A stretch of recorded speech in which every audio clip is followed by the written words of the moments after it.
I call the December 13, 2023 Planning and Zoning Commission meeting to order. Please stand for the Pledge of Allegiance to our flag. I pledge allegiance to the flag of the United States of America and to the republic for which it stands, one nation under God, indivisible, with liberty and justice for all. Thank you. You may be seated.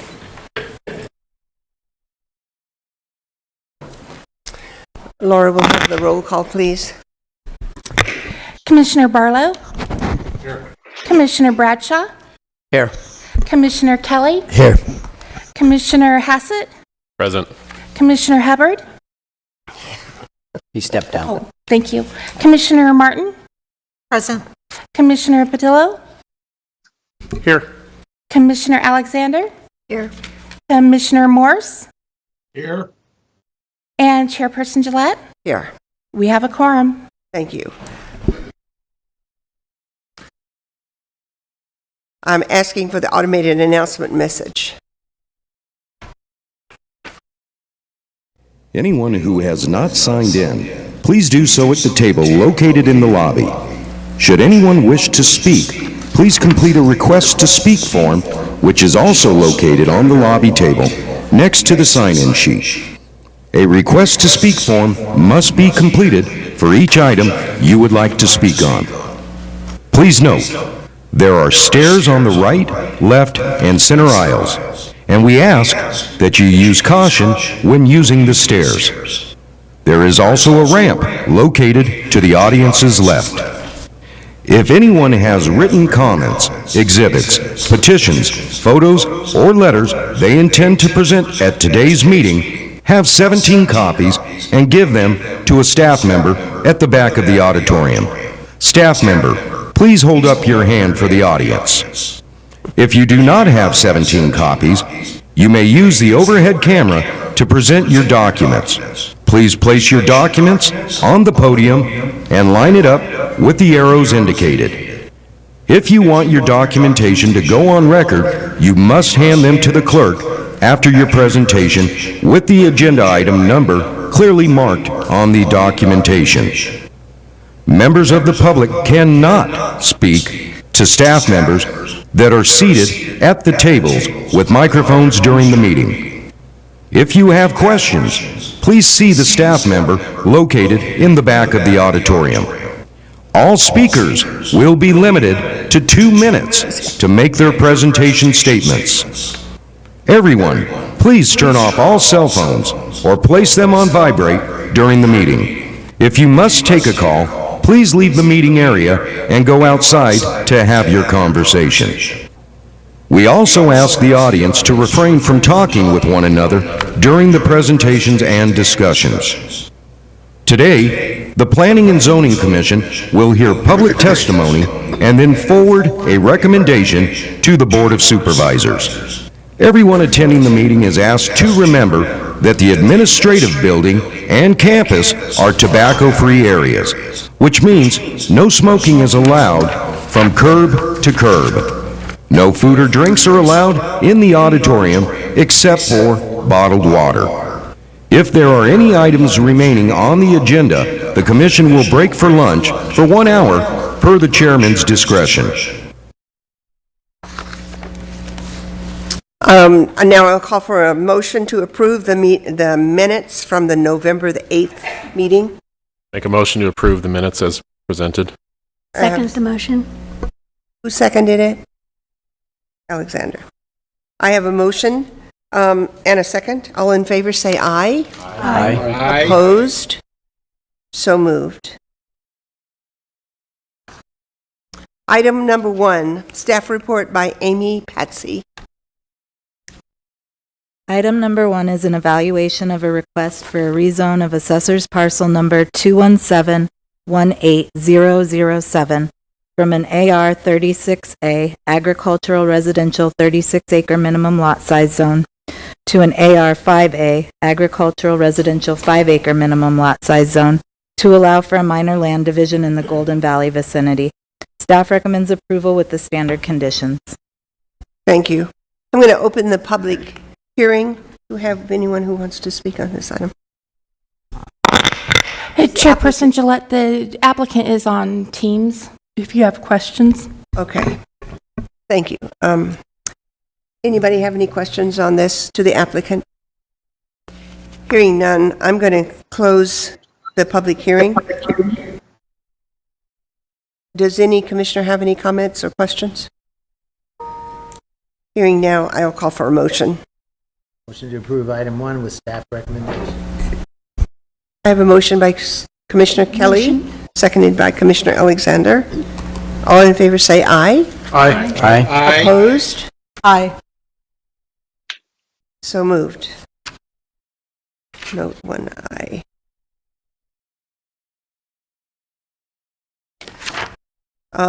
Next is the staff report by Peggy Clements. Item number 2 is an evaluation of a request for a rezone of assessor's parcel number 306-24061B from an AR4A agriculture residential 4-acre minimum lot size zone to an AR agriculture residential zone to allow for a minor land division in the Golden Valley vicinity. There are 2 letters of opposition. Staff recommends approval with standard conditions. Thank you. I'm going to open the public hearing. Is the applicant present, and do you wish to speak? I do have one person who wants to speak on this. Andrea Dresser, is that the last name? Would you like to come up to the podium? She stepped away outside of the auditorium. Is she not present? No, she stepped outside the auditorium for a moment. Okay. I can't wait for her. Are you just in time? Item on the agenda? Yes. Item number 2. Oh, yes, I just wanted to speak against it. We moved to this area because of the, large lots and the rural nature of it. And also there is a burrowing owl nest nearby. I feel that there would be wildlife impacts. I feel like we just need to stop subdividing land all the time because of greed. The property values have increased there dramatically in the last couple of years. Everybody is making money. You don't need to subdivide it further. There's impacts on wildlife and on quality of life for the neighbors. Thank you. Thank you. Yeah. Are any questions from the commissioners? I do have a couple of questions for the Commissioner Bradshaw. applicant and/or staff. But so, I guess the question I have is, it seems like that the surrounding properties are significantly larger than AR, or at least 1 acre.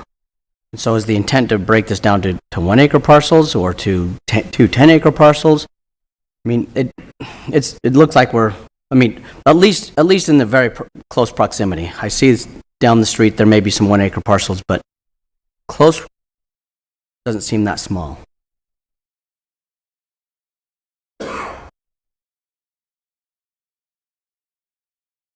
Chairman Gillette, Commissioner Bradshaw. So when staff was looking at this, the 1 acre property, the properties that are zoned just AR with the 1 acre minimum lot size are less than a quarter mile away from the property. So in staff's perspective, that is close enough proximity to recommend approval, saying that there is that similar zoning in the area. In addition, the general plan designation for this area is a suburban development area, which also allows for densities that range with lots from 1 to 4, just under 5 acres. So because it matches the general plan and there are other 1 acre zone properties in the area, that's why staff has recommended approval. Thank you. Any other questions? Hearing none, I'm going to close the public hearing and ask for a motion. I move to approve with staff recommendations. I have a motion by Commissioner Patillo. Do we need a second? I will second that motion. Okay. I have a motion by Commissioner Patillo, seconded by Commissioner Bradshaw. All in favor say aye. Aye. Aye. Any opposed? Aye. No. So, Commissioner Morse, you are a no? I am. That's correct. Okay, thank you. All in favor? Oh, we did that. Okay. Madam Chair, Item- Yes. members of the commission, I would recommend when you're voting against something, please say nay or no. That way we have a clear vote on the differing before yes and no. So if you're voting no, please say no or nay on any vote to make it clear. Thank you. But I believe he did say no. I just was making sure. Yes, there are 2 nays, and I wrote it down. Thank you. Yeah. Item number 5 is Amy Patsy. Yeah, they didn't tell us. Item number 5 is an evaluation of a request for a rezone of assessor's parcel number 317-55009 from an AR 36A agricultural residential 36-acre minimum lot size zone to a CRE commercial recreation zone to allow for the expansion of recreational amenities in the White Hills vicinity. Staff recommends approval with standard conditions. Thank you. I'm going to open the public hearing. Do we have anyone who wants to speak on this one? Is the applicant present, and do you wish to speak? You just answer questions? Okay, any questions of the applicant by the commissioners? Hearing none, I'm going to close the public hearing and ask for a motion. Motion to approve item 5 with staff recommendation. Second. I have a motion by Commissioner Alexander, seconded by Commissioner Martin. All those in favor say aye. Aye. Aye. Opposed? So moved.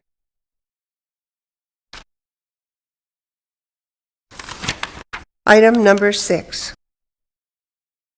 Item number 6 is an evaluation of a request for a rezone of assessor's parcel numbers 336-01018 and 336-01019 from an AR 36A agriculture residential 36-acre minimum lot size zone to a CRE 36A commercial recreation 36-acre minimum lot size zone to allow for a campground in the Meadview vicinity. Staff recommends approval with standard conditions. Thank you. I'm going to open the public hearing. Do we have any? No? This is item number 6. Okay. Is the applicant present, and do you wish to speak?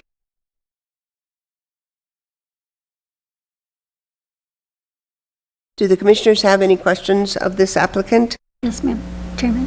I do. Commissioner Alexander? Hi, my name is David Levin. Good morning. Morning. Wait. Yes, I was just wanting to question you about your water Since she's gonna and be- what your provisions for water is going to be and how you're going to handle that since there is no water there. So we have a couple of my partners are also on a Zoom here present, and I'm here representing the company for that, but the developers themselves, part of our team is working on that, bringing in the water to the site. We don't plan getting away from that a little bit. We're bringing in these modular units, so there's not many of these units going in, so the source of the water will be minimal as well. So I believe that we are bringing in the water. Do you mean water hauling? Yeah, yeah. So exactly. So and then the intent here is to be mindful of the integrity of the property. which we do at our other sites as well. You know, we understand that there's Joshua trees on this property, and we definitely want to keep those. These are going to be more high-end units, which would also bring in commerce and help to grow the economy in Mojave County and the towns. We also intend to reach out to local residents for employment. This is just really a small development that we're hoping to provide some positive things for both, like I said, the county and the town itself. How many sites are you, do you intend to have? So we understand what the zoning is now, and as far as sites go, I mean, there's just basically going to be, I mean, we could be around 30 units, but these units will be spread out. And again, they are high-end finished units. They will blend in with the property. They're not going to be clustered that you might see in a subdivision. We are so mindful of the integrity of the property. We have another location as well in Montana, which is where I'm from as well, and right outside Glacier National Park. And this is what we do. We're nature lovers, and so we find these sites to help not just the community, but obviously, it's tends to be a business too, right? It's a campground, so to speak. We are doing this for tourist-related accommodations, basically, and so we're hopeful for that. So, excuse me for taking so much time, but No. since this is a glamping campsite, are you going to be piping the water into each individual unit? Again, we're mindful of the land itself, so everything that we do is not going to be invasive to the land. Yeah. There's we have also, for instance, septic design that we use that incinerates the incinerator. We don't. There's nothing that goes into the soil itself. Again, these are modular, so there'll be very little construction going on, so it's not going to be like you're going to see all of these excavators or anything like that. This is just basically going to be used as what it's there for, which is a typical campground, so to speak. I'm not quite sure that was an answer to, or answered my question. I mean, will they have showers and toilets in these units? And Say again, I'm sorry, somebody else was speaking. I apologize. Say that again, I'm sorry. are you going to have like showers and toilets in these units? And how do you get water to that if you're not going to be piping? I'm lost. Is there a technology here that There is I'm a not- technology, we will be piping water in as best we can. I understand that but we know that we have to bring the water in. Again, I'm representing our company. I wish that the architect in all of this was here to give those straight answers. But we would like to give. Can you guys Excuse me, we do have Yes, we someone can on hear. Teams. Mr. Ehrlich is on perfect. Teams. Dustin? Yeah, sorry. I'm the architect. If everyone can hear me, I can try to answer. Yep. I'm sorry, I couldn't be there in person. So yeah, we're planning on drilling a well, and it would be a traditional water delivery system to the units. Thank you. Are there any other questions from the Commissioner Bradshaw? I do have a quick question. So are these for sale units, or are they just a transient rental type? Yeah, they're going to be nightly based units. So, and so you'll have an amenity that's available to the. Sure. Yep, we'll have a small pavilion type amenity where people can gather. Our idea with this project is really it's community driven. It's community driven at our other location as well. our intent is to bring people together. And we know that the proximity also to the canyon is nice. The towns, and like I said, I mean, we're a group that is very conscious of land, to preserve that land. It's very important to all of us. That's where we come from.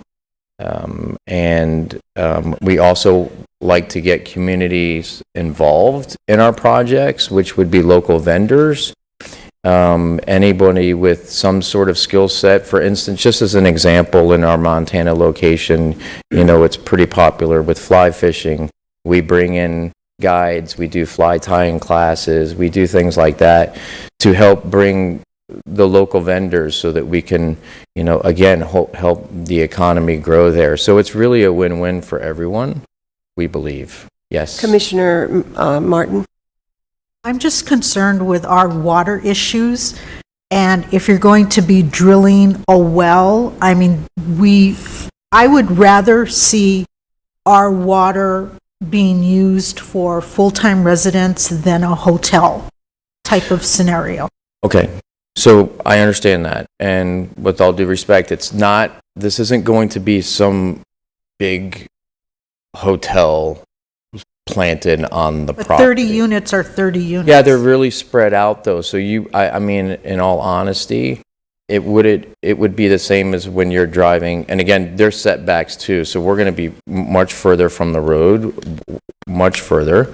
And so when you're driving, on the way here, when I drove, I mean, there's plenty of places that are out there, on the land, on the property. I don't think we're going to be even remotely close to what some of the stuff that I've seen out there. They're really going to be spread out. It's going to be more of an eye appeal than an eyesore. That's not what I I'm understand. getting at. I understand. I have a question. David, Commissioner Hubbard? They're all talking about water. I must have missed it. What are you doing about a septic system? Dustin, do you want to touch on that? Yeah, I think so. The water system, we're planning on some extremely efficient fixtures that reduce flow beyond even what the EPA water sense limit is, to reduce the draw from the groundwater, which is something we're doing in other locations, as David mentioned. And then when it comes to septic, obviously that minimizes the impact on the septic system as well. The soils out there look good for a traditional septic system. We would most likely do like a level 2 system that reduces any groundwater degradation beyond any requirements as our standard. And we have other options as well beyond that based on any requirements. Yep. I have a quick question. Commissioner Patillo? Yeah, back to the water issue, and I don't mean to, beat a dead horse here. Okay. What exactly would one unit use projected? What would one unit's water use be on a daily basis? So it would depend on the exact unit, but generally we're speaking about double occupancy units, so just 2 people. So would you size the septic system like it was a hotel room or something else? Correct. It would be sized as a hotel room with double occupancy and then a safety factor. So we're looking at 100 gallons per day per unit. That's general rule okay. of thumb, yes. Well, So that's actually usually be well below that, but yes. Next to no water use compared to agricultural uses that are already out in that area. Correct. Yes. So we'll be at 30 units. We won't need beyond a typical 35 gallon per minute well that you would see for a residential type use. We don't need an extra large well or multiple wells. Does that answer your question? Yes. Commissioner Alexander? Yes, just one final question, maybe for the architect. Is that on the Detroit water basin, or is that on the Sacramento? I don't know the answer to that question at the moment. Does staff know the answer to that question? Madam Chair, that would be the Wallapai Basin. Wallapai Basin?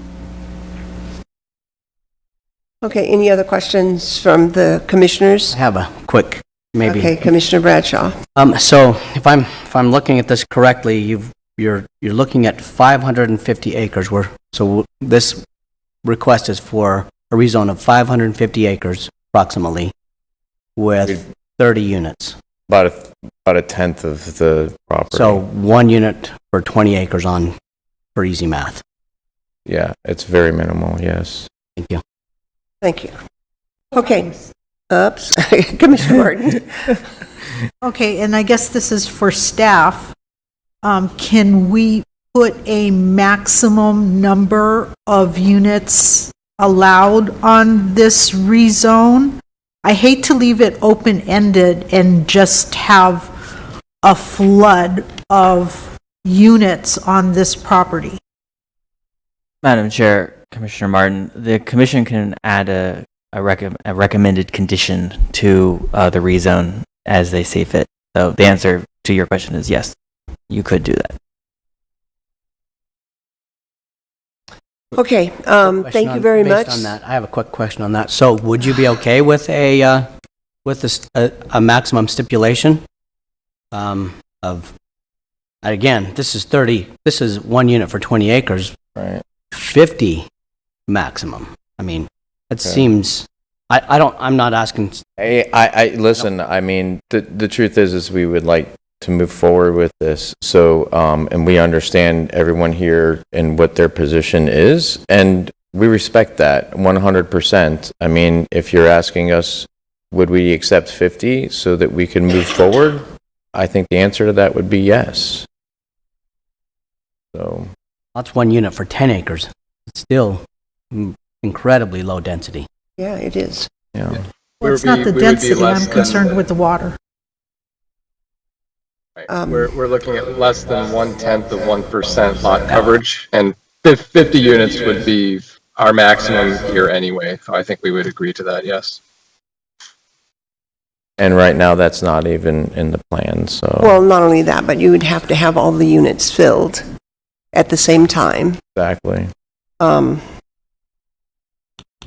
I'm going to call for the motion. Actually, I'm going to close the, thank you, sir. Okay, thank you so I'm trying much to for all back the up. questions. Thank you. And I'm going to close the public hearing. I think the commissioners have asked all the questions that they want to ask, so I'm going to ask for a motion. I'll make a motion to approve per staff recommendations, but add a stipulation that 1 unit per 20 acres maximum. Second. I have a motion by Commissioner Martin, seconded by Commissioner Hubbard. All in favor say aye. I have some questions first, though, beyond that. too. So Okay. the challenge with 1 unit per 20 is, what if, so if you do the actual math, that's less than 30 units. So Yeah. I approximated those numbers at, I think it's 1 unit for 18 acres gives them 30 units. So I think that's unreasonable to state that it's 20 units. I would be more comfortable if we just said 50 units. I would too. They can do what they want, up to 50 units. Okay, I will But there isn't- amend my motion to approve per staff recommendations with a maximum of 50 units total. Second it. Okay, so I have a motion by Commissioner Martin, seconded by Commissioner Hubbard. All in favor say aye. Aye. Aye. Opposed? Nay. We have 1 nay. Okay, so moved. We're now moving to items 3 and 4 that we moved until after item 6. So item 3, Amy Patsy. Item 3 is an evaluation of a request for a rezone of assessor's parcel number 206-10018 to apply an ES Energy Solar Overlay Zone to an MX heavy manufacturing zone to allow for a solar facility in the Golden Valley vicinity. Commission continued this item from the November 8th, 2023 Planning and Zoning Commission meeting.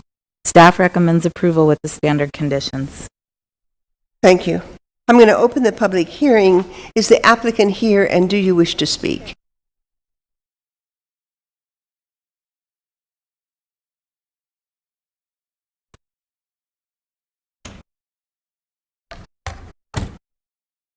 Thank you so much, Chair, Commissioners. For your record, Lindsay Shuby with the law firm of Gamage and Burnham. Thank you so much. I need your name and your address. Thank you. 40 North Central, Phoenix, Arizona. Thank you. Thank you very much for your time, and I do have a brief presentation. And Chair, with your permission, I'll address 3 and 4 together. Perfect. Okay. No, I don't think we can. I would prefer to stay on items. Can we do that?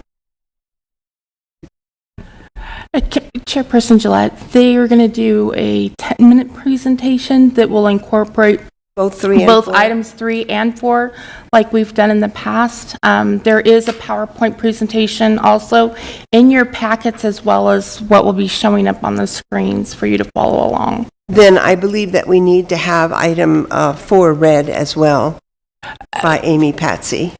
Madam Chair, we would vote on them separately. Yes, but if we're going to discuss them both together, should we not have both of the descriptions?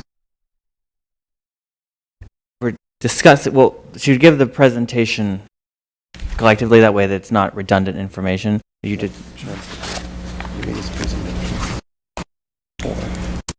Yeah. But you would give a presentation of them collectively, then you would discuss number 3 and then discuss number 4 so that the applicant doesn't have to redo the presentation for both. If that makes sense, if you're following me. Okay. I don't think we've ever done this before, at least not during my time on the board. Madam Chair, this is similar to the re-energy one that we did a while back. They had a presentation that covered both of their items, and then we did each item individually. So it's similar to that. All right. Thank you. Proceed. Chair, thank you very much. Again, Lindsay Shuby, and with me also is Michelle Santoro with Gamage and Burnham. With Elevate Renewables, I have Catherine Bell. And then we have the plant manager from the Griffith Power Plant, Scott Henry, who's only been with the plant since 2001. So hopefully he has questions if we have any specific questions. Oh, how do I, this one? I was doing that, it wasn't working.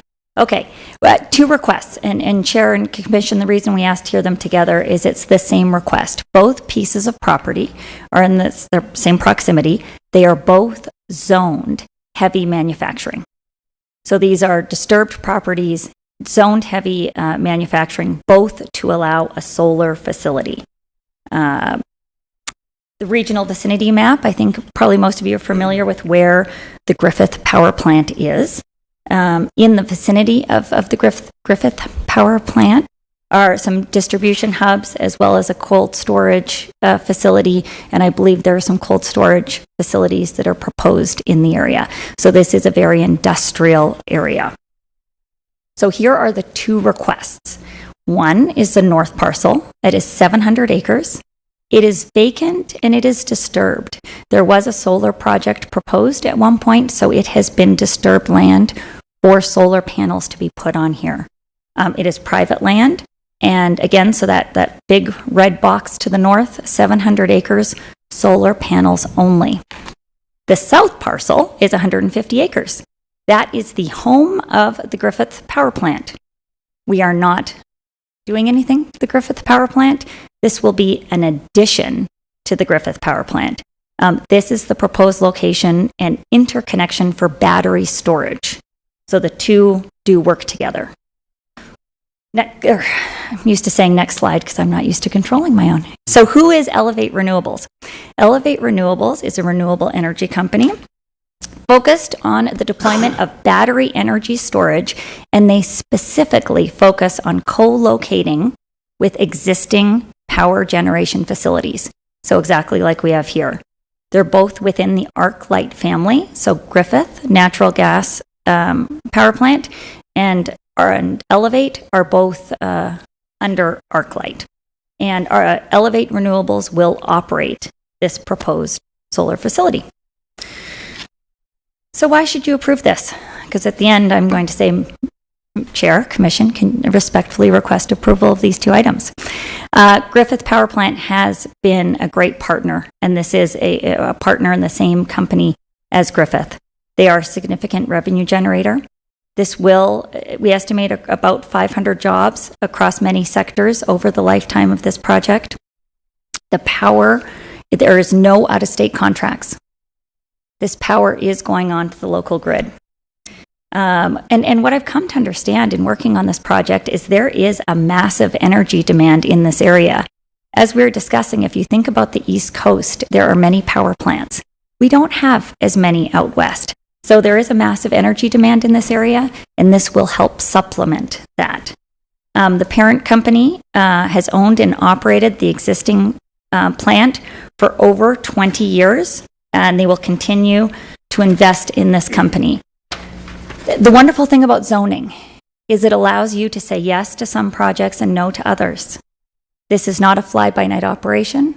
This is, again, a continuing existence of the Griffith Power Plant that has proven to be a good partner with the county to date. So why this property? Again, as stated, it's private property. It's already zoned for heavy industrial uses. And then the property to the north, like I said, is already disturbed. There was a proposed solar plant at one point. It didn't work out. And so a lot of the grading and the disturbance is already done. As far as the south parcel, again, currently zoned for heavy industrial, and there is also the heavy industrial zoning in between the two. Therefore, again, this is an appropriate use for these two parcels. And the battery storage will be co-located with the existing power plant that has safety features already in place. One thing that I didn't know is that everyone who works at the power plant is trained as a first responder. There are some risks, right, associated with batteries. We all hear the news. But that's why the batteries are specifically chosen to be co-located at the power plant. So because every staff member there, everyone works at the plant, is a first responder, and it's to save people first, equipment second. So what is the proposal exactly? Again, north parcel, 25 megawatt solar field. The south parcel, 25 megawatt battery storage. And then it interconnects with the Griffith substation. This is a conceptual image of what the solar panels will look like. Again, they will not interfere or have any aesthetic negativity. They're only about 3 to 4 feet tall. I'm 5'2". I'm not very tall, but even I could see over these things. So again, not an aesthetic problem in terms of this already zoned industrial area. A couple questions here. The next couple slides are just addressing kind of comments and questions that I have heard with regards to applications like this, not only in Mojave County, but other jurisdictions in the state of Arizona. Safety. The power plant employees, as stated, are trained first responders. They're specifically trained for this site, and it's a one thing that's interesting I learned today from Scott, again, who's been plant manager, we're coming on 20 years with no events at the power plant. So there have been no injuries or no anything, which I think is something to be very proud of. And it's a benefit to the community. It does not use community resources. They will train with first responders in the area, but they are trained to do their own first responding. Water. And we just heard it on the last item, right? You can't live in Arizona and not be concerned about water and water usage. This is an exceptionally low water use. We clean the panels 1 to 2 times a year. That's it. There are wells on site, and therefore that's what we'll use. But there is absolutely no pollution to the water system. There's no water use, as stated, compared to other agricultural uses, other heavy manufacturing uses. You know, you think chip plants and those types of things that we see popping up around Arizona that are higher water usage. Solar panels do not use water. So we have a very low water use here. So in conclusion, I respectfully request approval, in part because, as I have learned, and that we do have a massive energy demand in this area. And this solar project will help fill the capacity gaps in this area that the power plant can't fill. As well, that battery will be used as backup source to the plant, as well as to the local grid if there is ever a power outage. It will be constructed on previously disturbed land. It's vacant and underused, and it's already zoned industrial.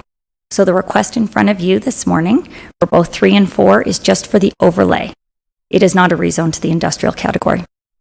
Elevate is an affiliate of the power plant, and they'll be using the pre-existing energy infrastructure located at the plant to supplement the power that you have in the area, and provides reliability to the local grid that you guys have.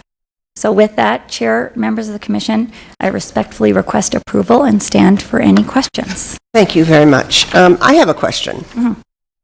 I admit that I am not as up to speed as I should be on power plants and solar farms and this sort of stuff. But I have noticed, I live in Lake Havasu, and I have noticed that a lot of the homes in Havasu, they're putting the solar panels on the roofs.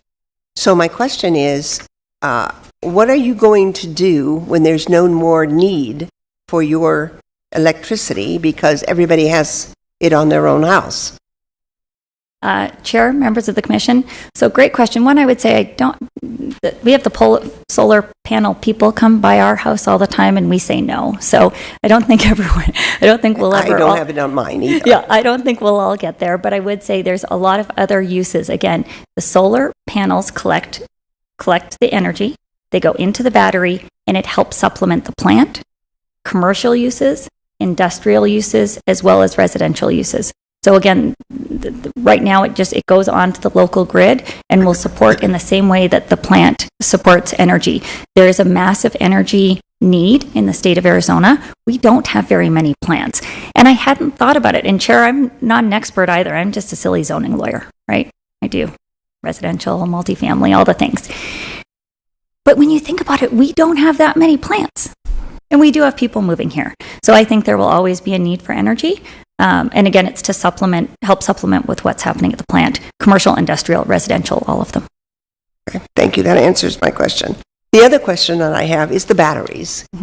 Again, I do not know as much as I should.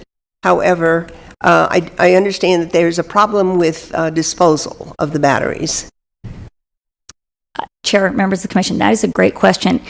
Again, I have been learning more about this too, right? This is new for all of us. So at the beginning, there were more challenges in terms of disposal of batteries. Many of the batteries now are recycled. So they recycle the batteries, and so there's not as much of a disposal issue. They design the batteries now so they can be recycled as opposed to disposed of. Well, my only experience is with the new electric cars that have batteries, and I understand that there's a problem with the disposal of them. That's where I was coming from. Chair, and even on the cars too, they're doing the same thing. So the original version, I'm with you. Well, are we creating one problem? Are we trying to solve one problem and creating another? Again, all of these batteries now, we have learned a lot, right? Much like everything else in the world, and they are making them now recyclable or reusable. Okay, thank you very much. You're welcome. Senator. Commissioner. I'm now a senator. Kelly. Well, we're going to miss So in your handout, I see here it says power will be sold to local utilities, out-of-state contracts. Is that a statement? Chair, Commissioner Kelly, correct. There are no out-of-state contracts. Right now, everyone we're speaking to, right now the power just goes onto the local grid. Is anybody under contract right now with you? Through the Chair, Commissioner, no. So you'll be dealing with that later, but only local, correct? Correct. In the state of Arizona or in the county of Mojave? It all goes through the power plant, so in exactly the same way that the power plant goes, we would like to work exclusively in the county. Those are who our first conversations are with. Thank you. Thank you. Commissioner Barlow? No, Commissioner Hubbard. You didn't. He mentioned the contractors you're going to use. Now, you hire a contractor, the one that came here before us before, He says he has absolutely nothing to do with an outside contractor. He goes ahead and hires them, and he doesn't know where they're going to get the people. So what he was mentioning is, you're going to hire a contractor, and is this contractor going to be held to Mojave County people? Or are you going to go to Texas or Massachusetts or Boston or wherever these people are trying to fund this thing? And another question, is this going to be an as-needed to the electrical grid? If they're going to need it, are you going to provide it at that time? Or is this a continuous feed, is what I'm saying? Or is it an as-needed? Through the chair, Commissioner Hubbard, two great questions. One, our plant chair, or our plant chair, there we go, we've upgraded him to chairman. Our plant manager, Scott, has been with us since 2001. I learned that he came here for 2 weeks, and he just loved Mojave County and Kingman so much that 2 weeks turned into a month from 2001. Our goal is Griffith Plant has always been committed to the county. We will put the same commitment here. This is Elevate and Griffith under the same ownership. We commit to you to get as many locally sourced contractors as possible. I can't commit that absolutely everyone, but this is, like I said, in partnership with Griffith Plant, which has always proven to support local, and that is our goal. As far as your second question, which is the grid, this is continuous source. So we draw on the power. Again, I'm not an expert, and someone's supposed to tap on my shoulder because I'm like you, we're all learning together. From what I understand, though, the solar power comes in through the panels, we store it in the battery, and then it runs through the plant as needed. There are gaps in power right now in the county that in northern Arizona that we need to fill, and that is the goal of this project. Thank you. Any, Commissioner Martin? This is the perfect zoning for it. I'm not going to deny that. But other solar companies before you have stood there with their EPA attorneys saying that solar panels were not designed for the heat. Of course, they need the light, and we get to 128 in the desert, and my concern is when those panels crack, they release carcinogens. What plan is implemented to dispose of these solar panels when they're damaged or it's the end of their life use? Chair, Commissioner Martin, great question, and we spoke about that, right? If there's an emergency event, if there's sun damage, if there's environmental damage. I moved here from Canada because it does get to be 128. It's very cold other places. I love how warm it is here. One thing about the proximity to the plant and to the employees that work there, they will look at them regularly. They will check on, this isn't some solar plant that's out in the middle of nowhere that no one will monitor. They will monitor if there are damaged solar panels at our cost and expense. They will be removed and replaced. No, where do they go? Where do damaged and useless solar panels go that have carcinogens in them? Through the chair, Commissioner Martin, there are specific, much like when we take our computers or our laptops or iPads to specific recycling places, that it will not go into the local landfill or trash. They will dispose of them per EPA standards to ensure that there is no pollution here in Mojave County. Well, that's my major concern. Commissioner Petrillo? Yeah, you mentioned that your solar plant and your battery storage will be working in conjunction with the Griffith Power Plant, and I assume when it's feeding power out, it'll feed through the interconnect that Griffith provided back in 1999 to the tune of $60 million. When that happens and you're feeding from the battery through the plant back to the local grid or wherever, is this going to help the Griffith Power Plant operate less frequently and use less water? Chair, Commissioner, that's a great question. I can agree with everything you said, that it will help support the plant. It will help support that. I would assume so. I can go ask Scott, the plant manager, if you want, but that's a great deduction, absolutely. That it is going through the interconnect. I did not know it was from what did you say, 98? 99 or so.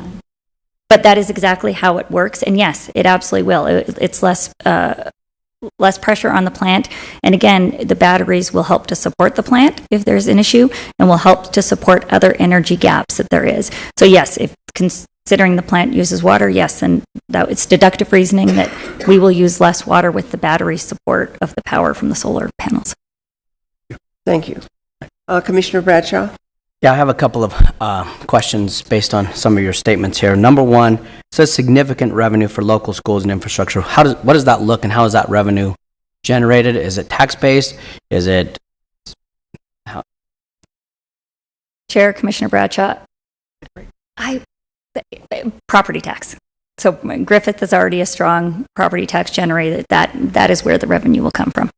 And I apologize, I'm not a CFO, so I don't have too much more than that. I can get it as a follow-up if you have questions, but it's the property tax revenue. And then one follow-up on the next one is creates an estimated 500 jobs. Now, I assume that includes the construction of the solar panels and the battery systems as well. How many long-term jobs does this project project? Through the chair, Commissioner, we're not, more initially in terms of, absolutely, it does include construction, all of that. The employees will work hand in hand with the plant. So I think it's going, we will have to determine how many jobs are necessary on that. But again, much like Griffith Power Plant, because it's the same parent company, the intent is well-paying, permanent jobs that work in conjunction, that there is a long-term commitment to Mojave County and to function and behave in the same way and for everyone to work together. But as for an exact number, I apologize, I don't have that. Thank you. Are there any more questions from the commissioners? Hearing none, thank you very much. We do have one person who wishes to speak on this. The name is Lindsay Shaby. Oh, that's you. Oh, okay, then we don't need to do that. I'm going to close the public hearing. Excuse me? No objection? No, he said it. Oh. Do you have any discussion? Okay. I'll now call for a motion. Chair, I move that let me make a statement. I think this is the prime example of a good use of solar technology. And the implementation, the batteries are in a specific facility that's preset, that's set aside, that has the package and the resources available for safety. I move that we approve item number 3 with staff recommendations. Second. Well, I have a motion by Commissioner Bradshaw, a second by Commissioner Kelly. All in favor say aye. Aye. Any nays? Aye. You have one nay, Hubbard? Motion has passed. Now we will go to item number 4. And since we have done all the work, I would say I can go directly to a motion. Is that correct? Open the public hearing.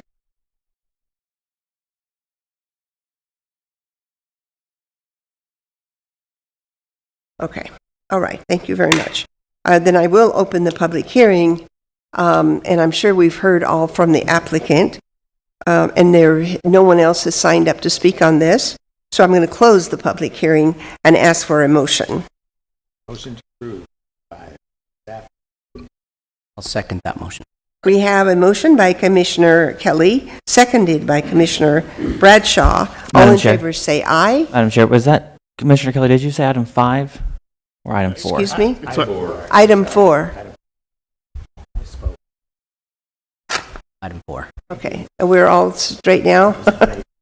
Okay. All those in favor say aye. Aye. Opposed? Aye. So we have one opposed. Robert. So moved. We will now move on to item number 7. Matthew Gunderson. Item number 7 is an evaluation of a request for an amendment to the Mojave County Zoning Ordinance, Section 15, Agricultural Residential or AR Zone, to allow for the sale of produce, eggs, and other uses associated with agriculture. At the Board of Supervisors meeting on October 16th, staff was directed to amend the Mojave County Zoning Ordinance to allow for the sale of produce and other items related to agriculture on the same site with where the items were grown in the AR zone. This request was made to allow for this use by right without the need of a special use permit. So staff's recommendation is to amend section 15 and under uses permitted, there will add item number 7. I will say the sale of produce, eggs, and other goods associated with agriculture that are grown on site may be sold on that same property. The sale of goods are subject to section 37N site plan requirements when the site generates substantial pedestrian or vehicular traffic in greater volumes than would normally be expected in a residential area. The sale of marijuana is not allowed as part of this use. Thank you. I'm going to open the public hearing. Do we have anybody who's, yes, we do. I have one person who is asked to speak, Jennifer Esposito. Chairwoman Gillette, I also forgot to mention that we have received 2 letters of opposition to this item. Thank you. Good morning. State your name and your address. Good morning. Thank you, Chairman Gillette. My name is Jennifer Esposito. I live outside the Kingman city limits in New Kingman Butler. I'm speaking in favor of this item today because I think that rural agriculture needs to be supported. Anybody that is producing and selling food should be allowed to produce and sell the food from their property. Granted, we do have some farmers markets and things. Those are only on the weekends, weather permitting, and they do usually require either a membership to sell at them or a fee to be paid for the privilege of selling at them. And in this current economic climate, I think that it's an awesome thing if you can drive up to someone's house and buy a dozen eggs or something. We have quite a few chickens, and usually we give our eggs to people if we have a surplus that are less fortunate. But it would be awesome to be able to just say, hey, come on, pull up, I got a dozen eggs for you. It shouldn't create any additional traffic problems or other problems. I really don't see anything that's an issue with this ordinance. I personally feel that the International Building Code and Property Maintenance Code and all this is just a globalist abomination to begin with that wants to micromanage everybody's personal private property use. But freedom's the answer. What's the question? Let people sell eggs and produce. If they grow it themselves, it's probably healthier and fresher than what they're paying more for at the grocery store. Thank you very much. Thank you. I'm going to close the public hearing and ask if the commissioners have any questions. I do. Commissioner Martin. This is probably for staff. Where do we draw the line here between commercial? When does it become a commercial item?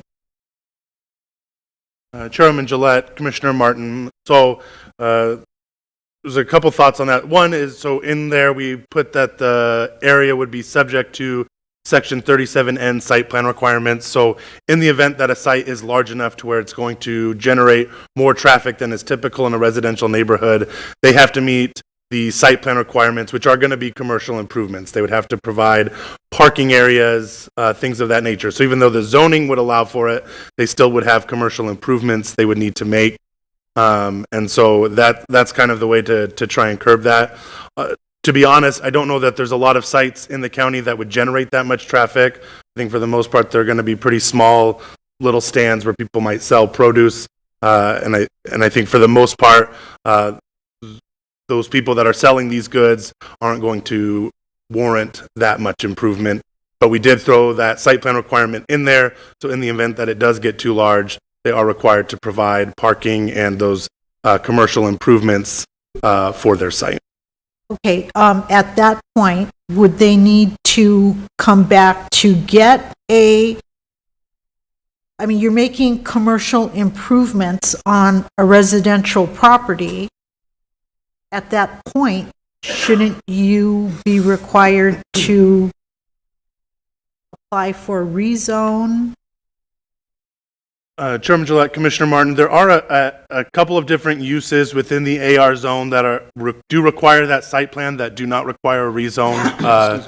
Schools and churches and public buildings of that nature are typically allowed in most residential zones, but because they are commercial, they're still required to go through that site plan process, but a rezone is not required.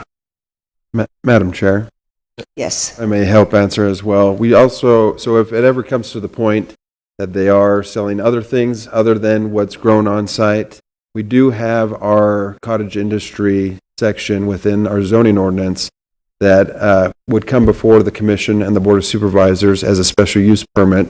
And typically that's what we used in the past. If they're larger operations that are selling hay, or I think we have a gravel yard that has the cottage industry special use permit.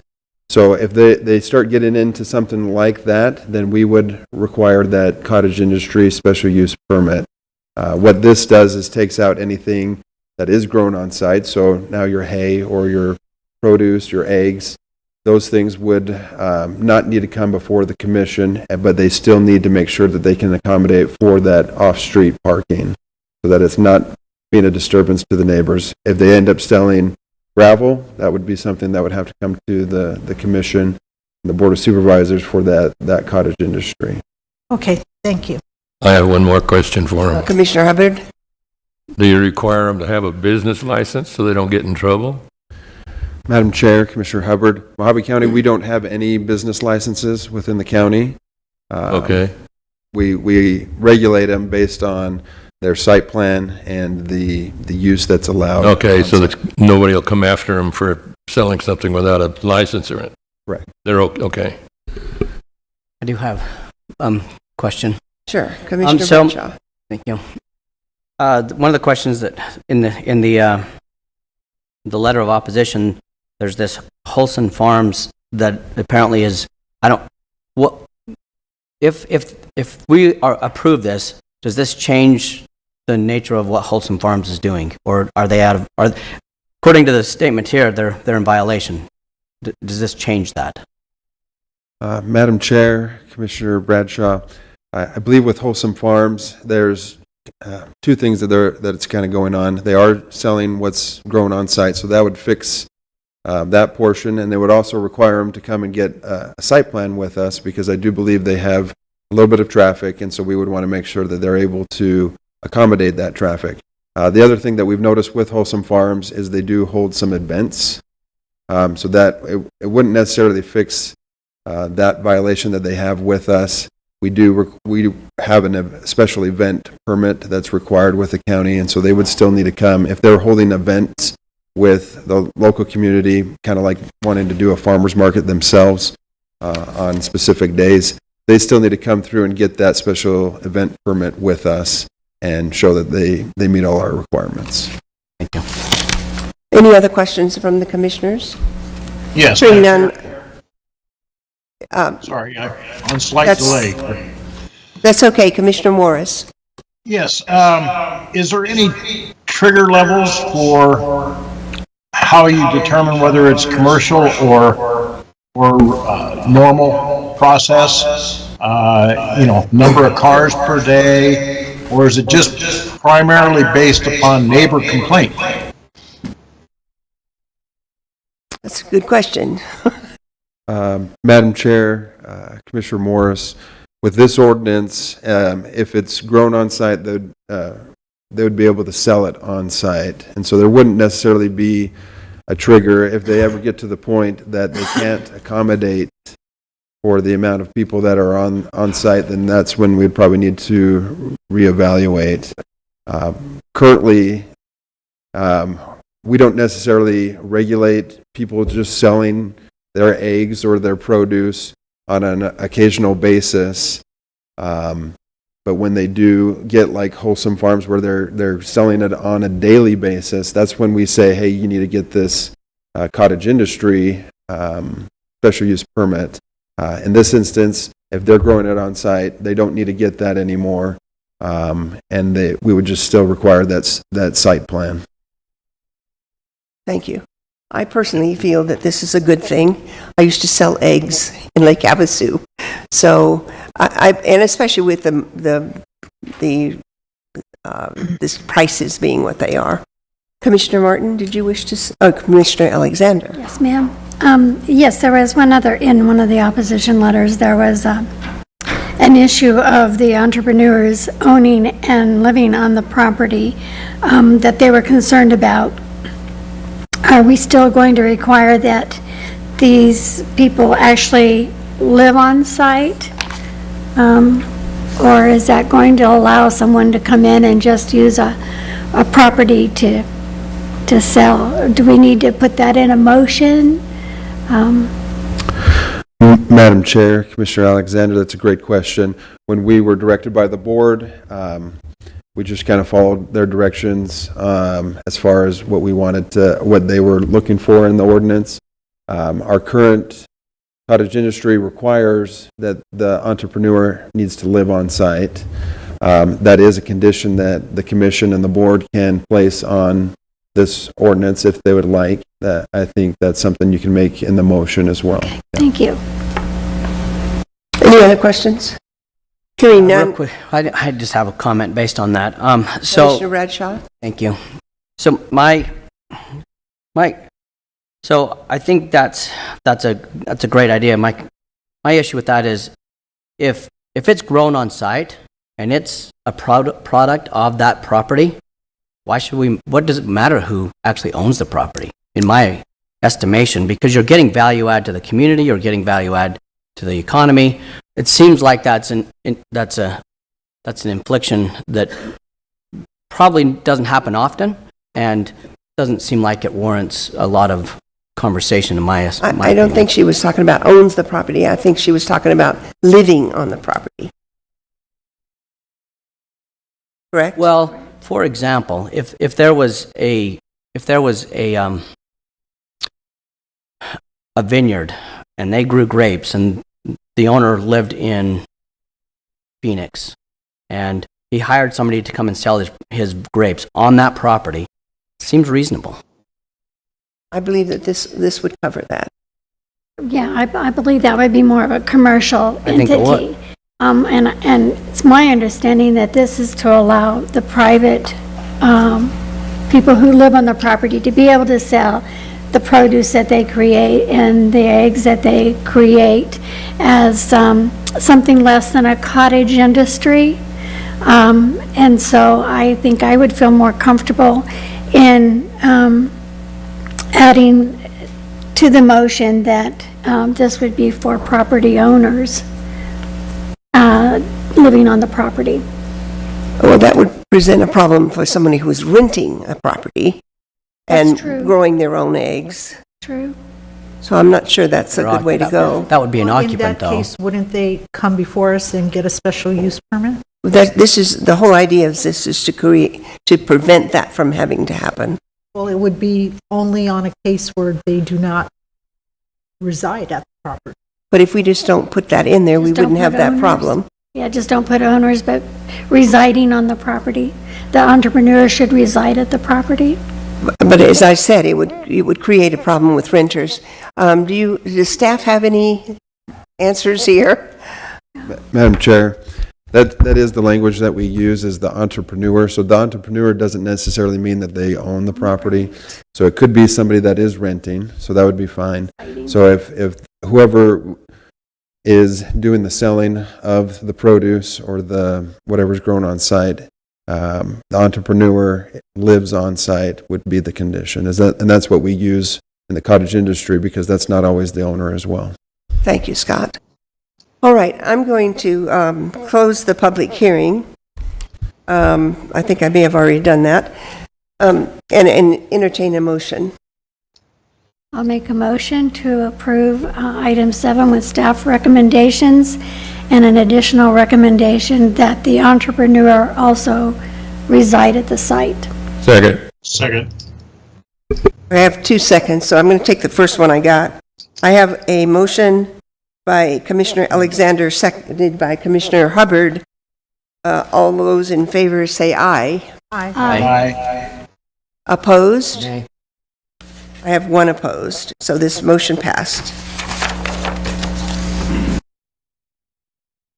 Now we move on to item number 8, and it is Matthew Gunderson. Item number 8 is an evaluation of a request for an amendment to the Mojave County Zoning Ordinance, Section 16, Regulations for Residential Recreation, or RE Zone, to remove the requirement of a special use permit for an RV to be used as an accessory residence. Staff has been directed to make this change. So currently in the AR zone, you can have an RV as an accessory residence without having to get a special use permit. And so by making this change to the RE zone, we're bringing it in line with the same uses as the AR zone currently has. So in the RE zone, you could have it, you just needed that special use permit. This will allow someone to have an RV as an accessory residence without having to go through that process. Staff recommends approval. Thank you. I'll open the public hearing, and I do have one person, but I want to talk to the applicant first, and I guess that would be we don't have an applicant. Okay, so we have Jennifer Esposito, who also wants to speak on item number 8. Thank you, Chairman Gillette. Again, Jennifer Esposito. I think this is a good thing.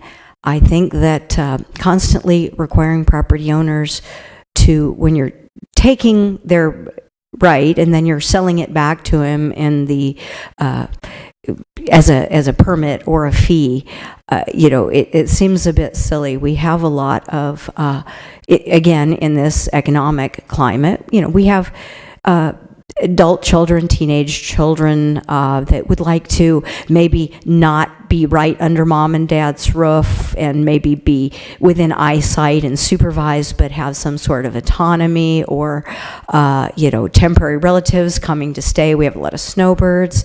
So I think that anytime you can repeal government permission and not sell people back their property rights, it's a good thing. Because ironically, I guess you could technically let your kid or your relative live in a van in the driveway and they wouldn't need permission for that. So let's at least give them something, a step up from a vehicle in the driveway, and get this done. Thank you very much. Thank you. I'm going to close the public hearing and ask if you didn't sign up, come up to the podium and give us your name and your address. However, in the future, please sign in. Thank you. I appreciate it. Hi, Commission and staff. Thank you very much for letting me speak. I walked in a little bit late driving from Topak. I need your name and your address. Joy Bancroft. I'm from Golden Shores in Topak. And I think everybody knows, though, in unincorporated communities, we struggle with RVs. With people using it as a residence without a permit. And this ordinance in Topak presents a huge problem.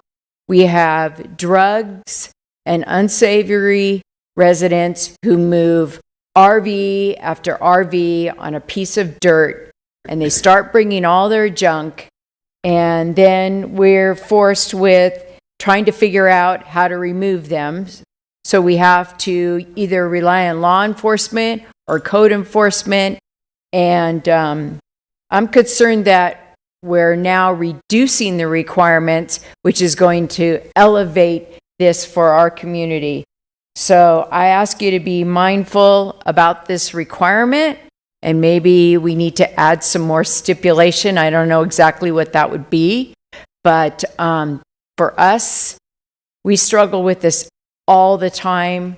It's a drug problem, and I think we're just opening it up more for people to say, oh, it's okay to come in and park my RV on this lot for as long as I want, no septic, no nothing, and start their drug activity. So it's a huge issue for us. If this is going to be just strictly an admin review, maybe, or reduce the review, then maybe what we should do is make sure that's available to the public so we can see it. One of the things that this says is it says accessory. Right. Which means that it has to be moved onto a piece of property that already has a residence.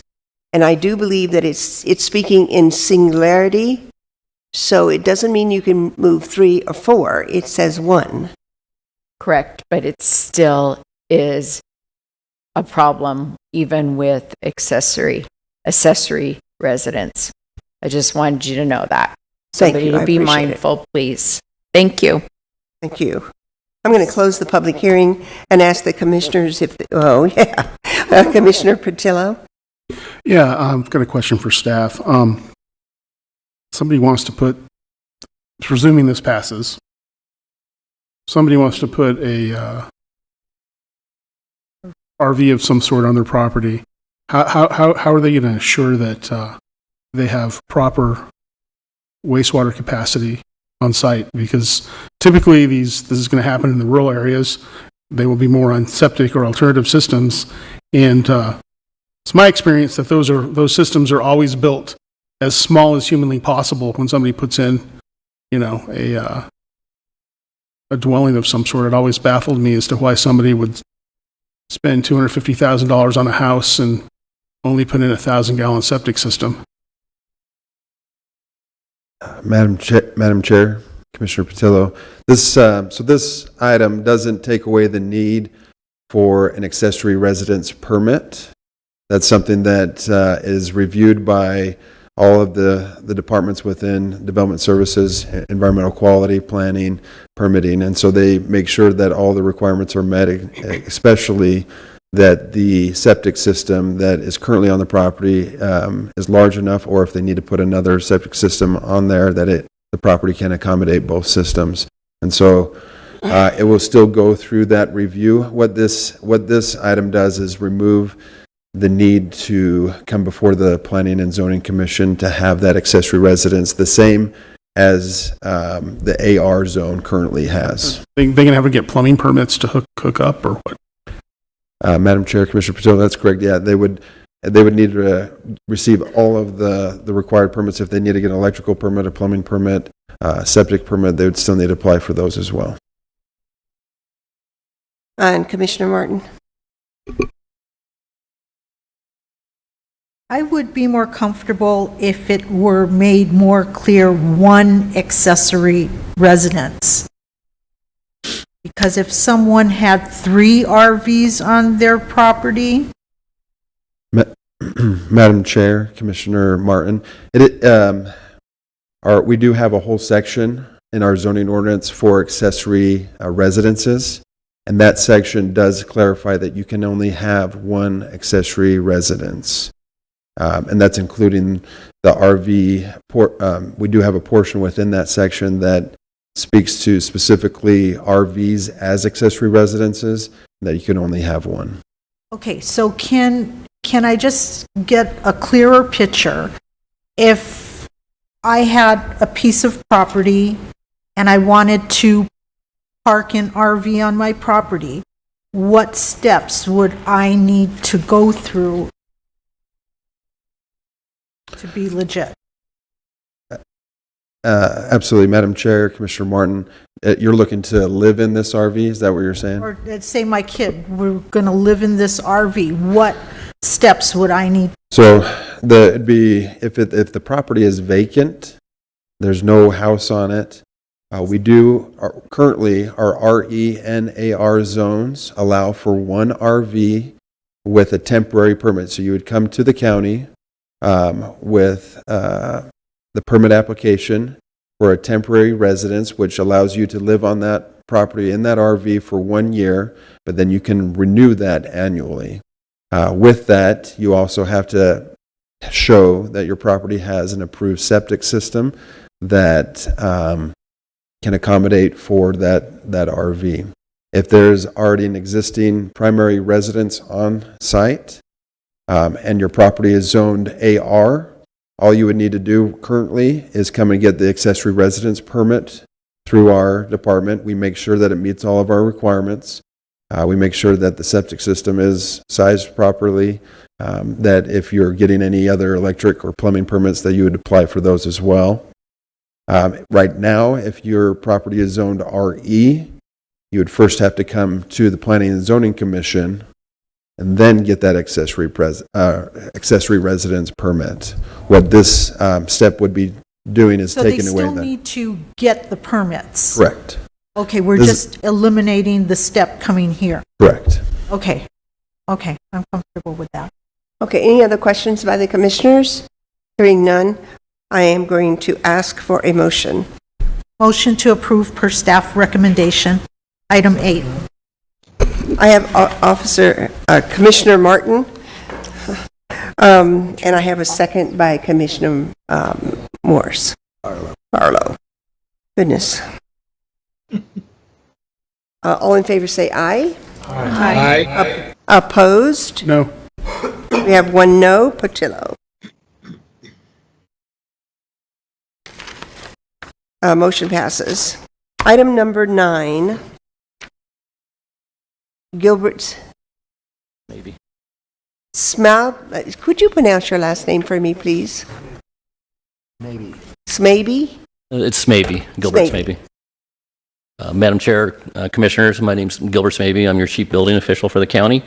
Items 9, 10, and 11 are amendments to the Mojave County Building Ordinance. And starting out with number 9, this is an amendment to Ordinance 2021-03, and this is actually clarification of procedures, notifications, appeals, and liens, and unsafe structures. Specifically, this is Section 7 of the ordinance, which is violations, penalties, and remedies. Also, Section 8, which is the advisory board, which addresses an appeals process, and also establishes a fee schedule for the abatements of dangerous buildings. Let's see. Also in the ordinance is other minor revisions to the International Fire Code and the International Plumbing Code to provide uniformity across all codes regarding the violation appeals processes. The Building Code Advisory Board heard the amendments and unanimously voted for them.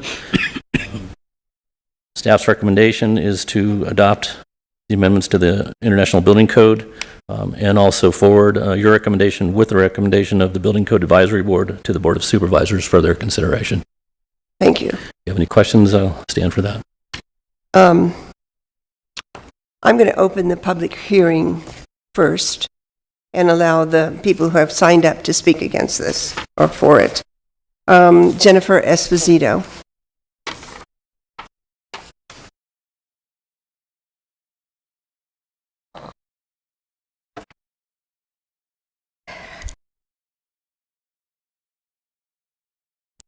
Thank you, Chairman Gillette. Jennifer Esposito. Please mark my request to speak form officially that I am opposed to this. I was still reviewing the provisions of it at the time that I signed up to speak. This is not legal. This is not authorized by state statute. I'm going to tell you why. So you might want to take notes.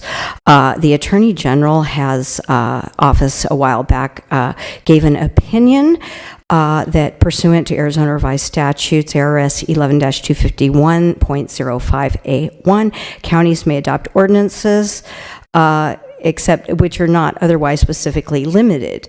The thing is that state statute overrides county ordinances.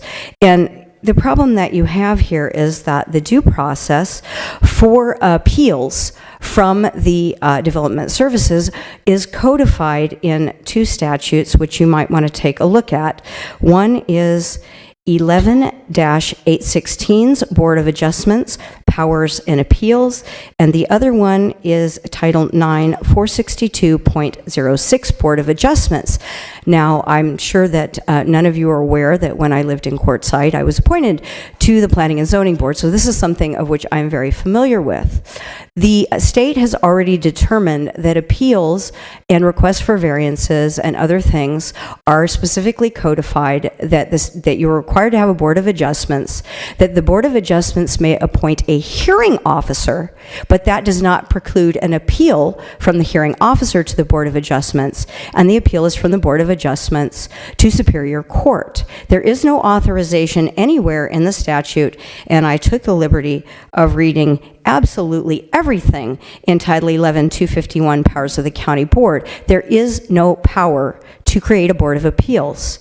Moreover, there is no power within the county code to create a Board of Appeals. So it occurs to me also, and there's been a lot of discussion with the board, that the actual appeals that are within it aren't legal to begin with. Thank you. Thank you. I have one other person who wants to speak on this. Charles DeShasher?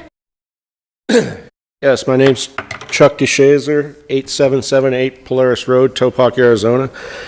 There's a lot more than I can really put together in 2 minutes. If I get any extra time, that would be great. If not, I'd like to see this issue continued, because what we're seeing here is an attempt to bypass the Board of Supervisors.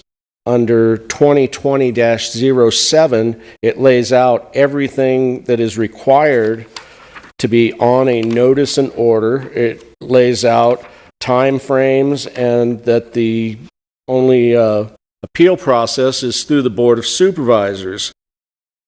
And what it comes down to is 5 years ago, you had to go through the court system before 2020-7 was enacted, and take the abatement process out of the hands of the courts and put it to development services.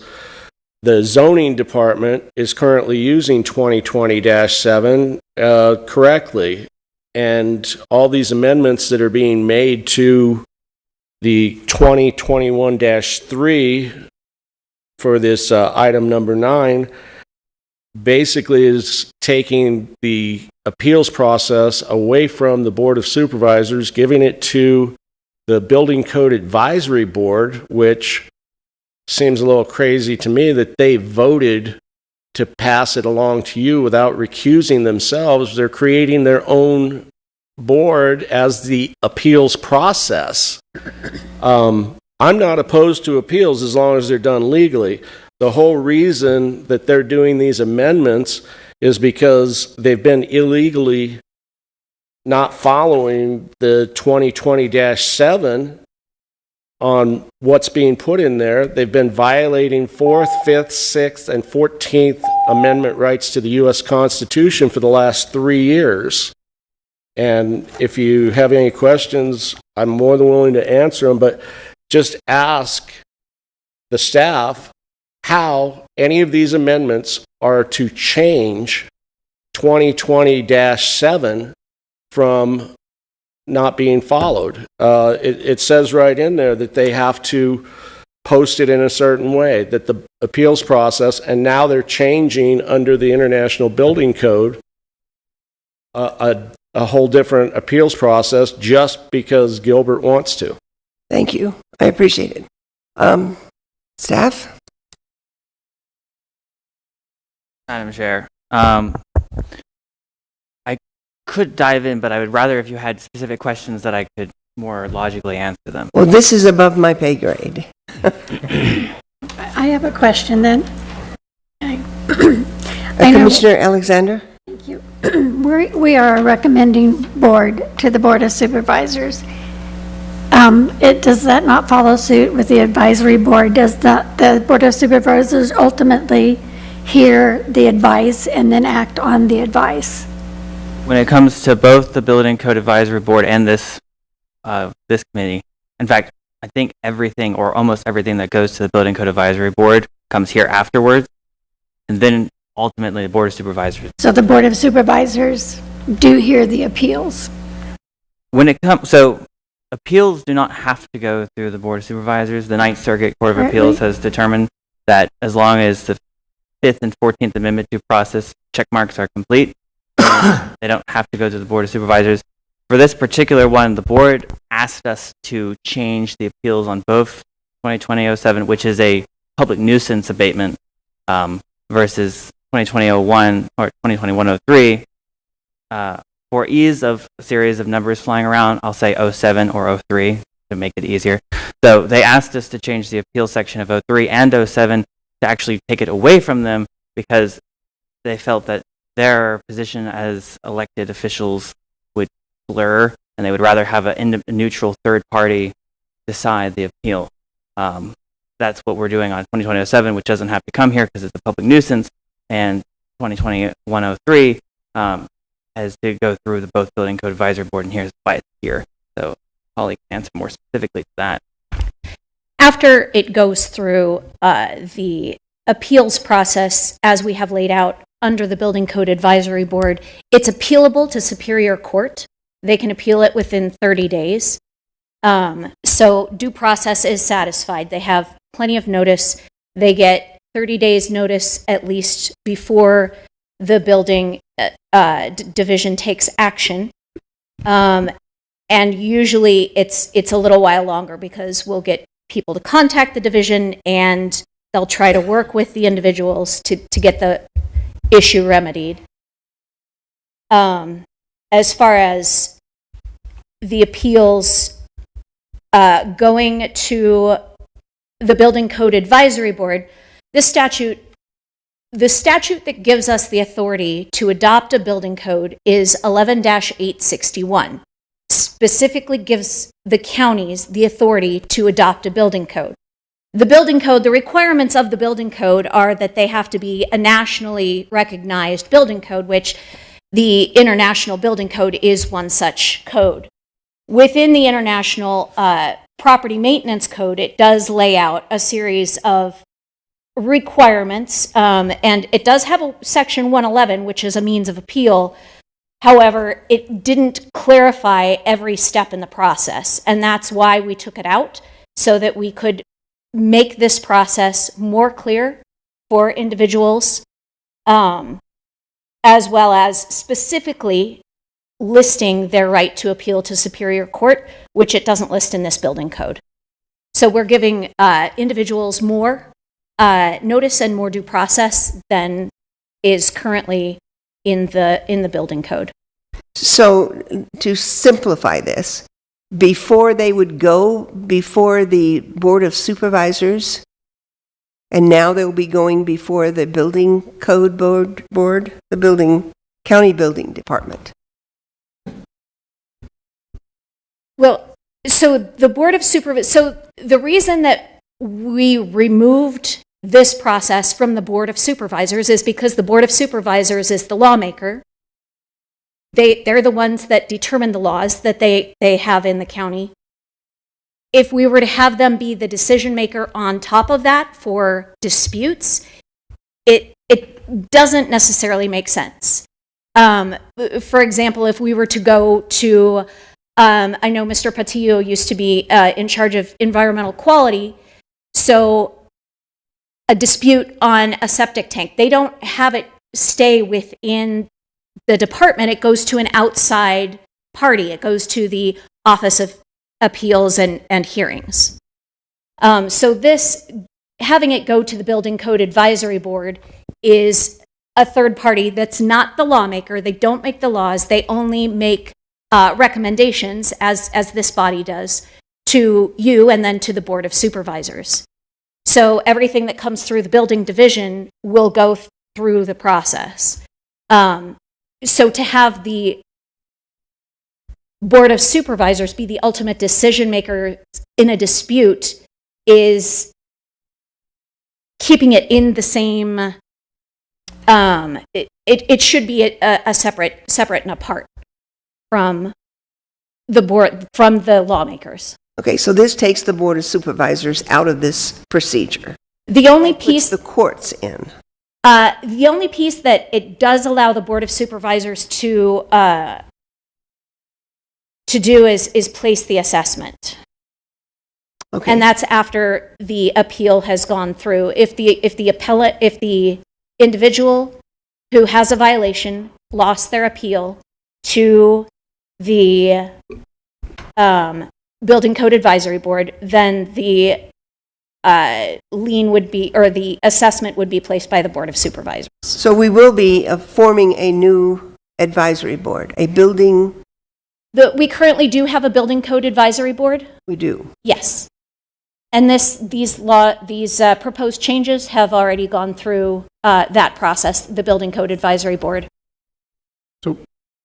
Okay, thank you. Commissioner Patillo?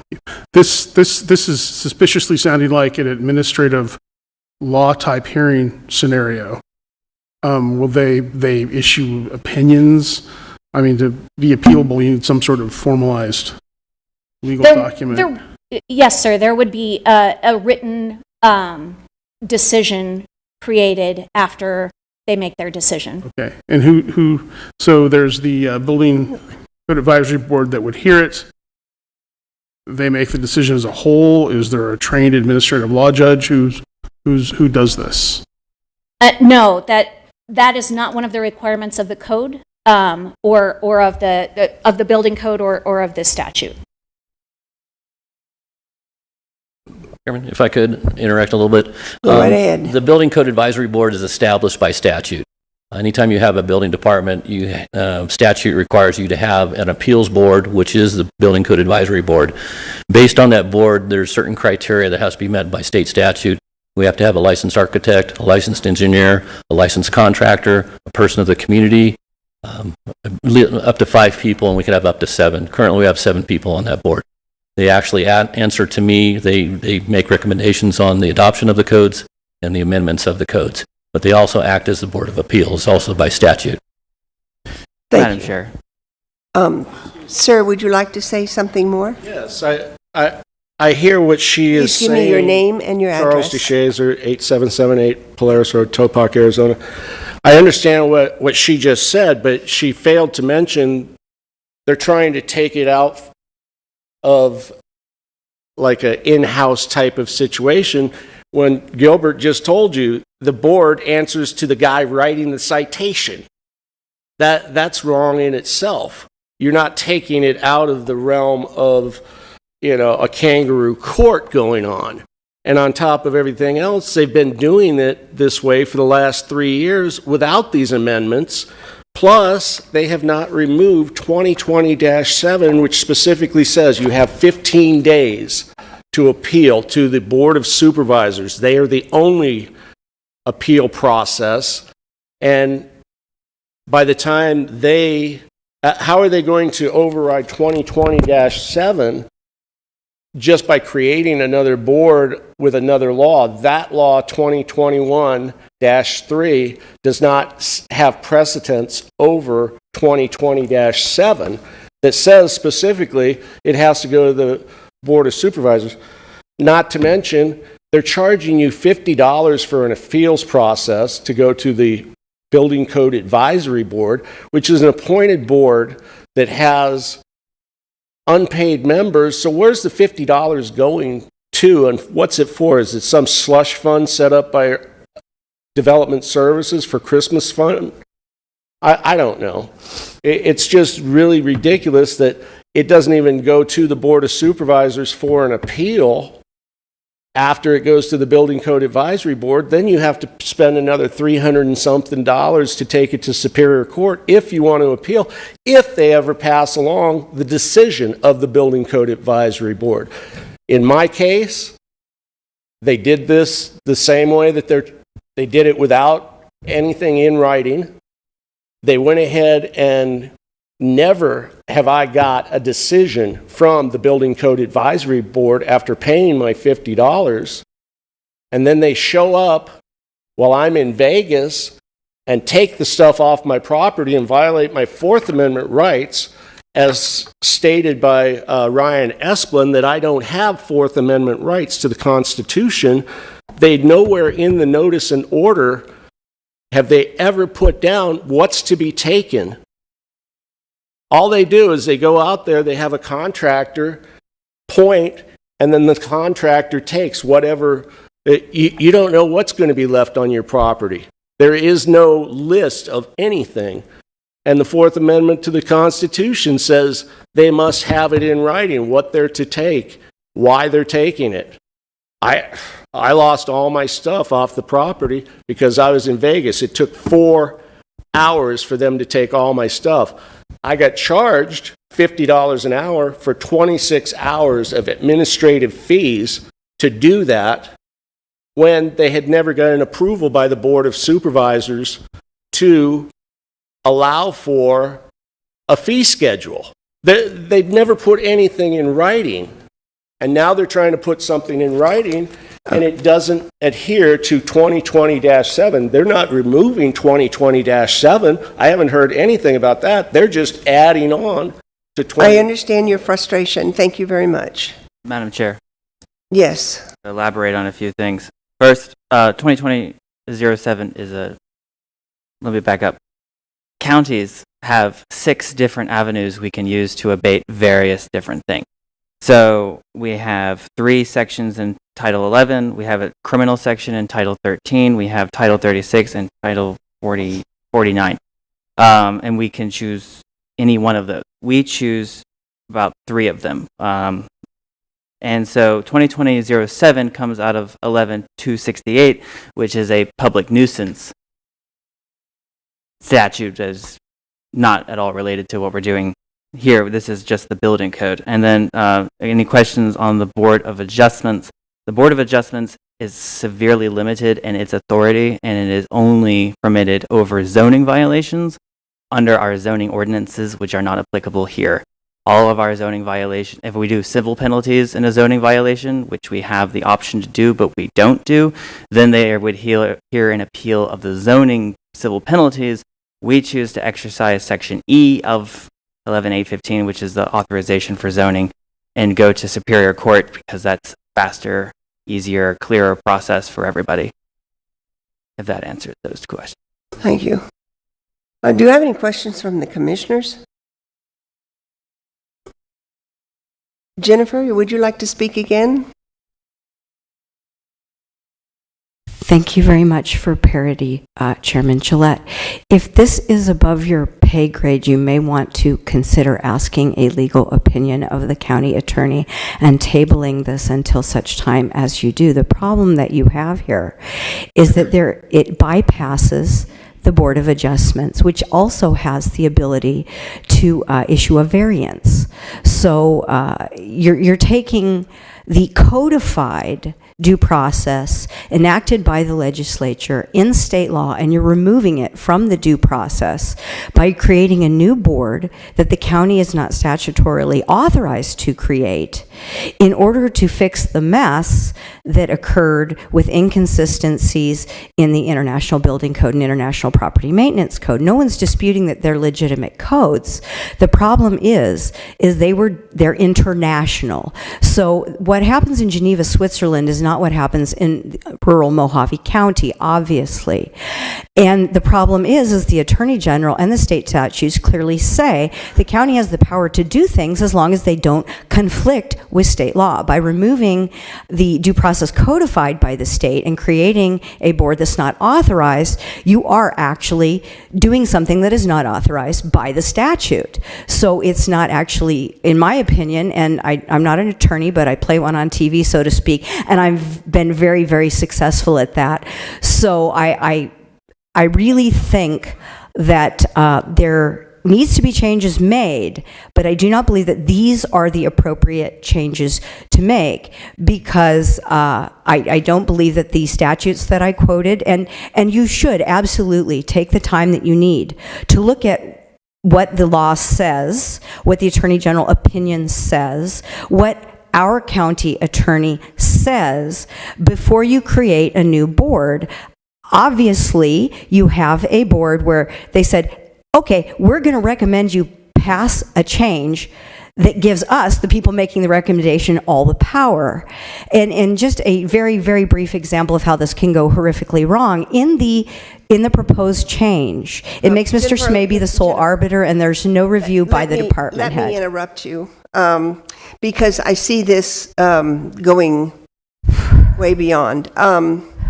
Is there a possibility that we could make an arrangement for Jennifer to speak with you privately, or in a business setting, to get some of these things straightened out? Chairman Gillette, if I may, as has been mentioned, this is an advisory board to the Board of Supervisors. The Board of Supervisors will consider these things based on the Commission's recommendation.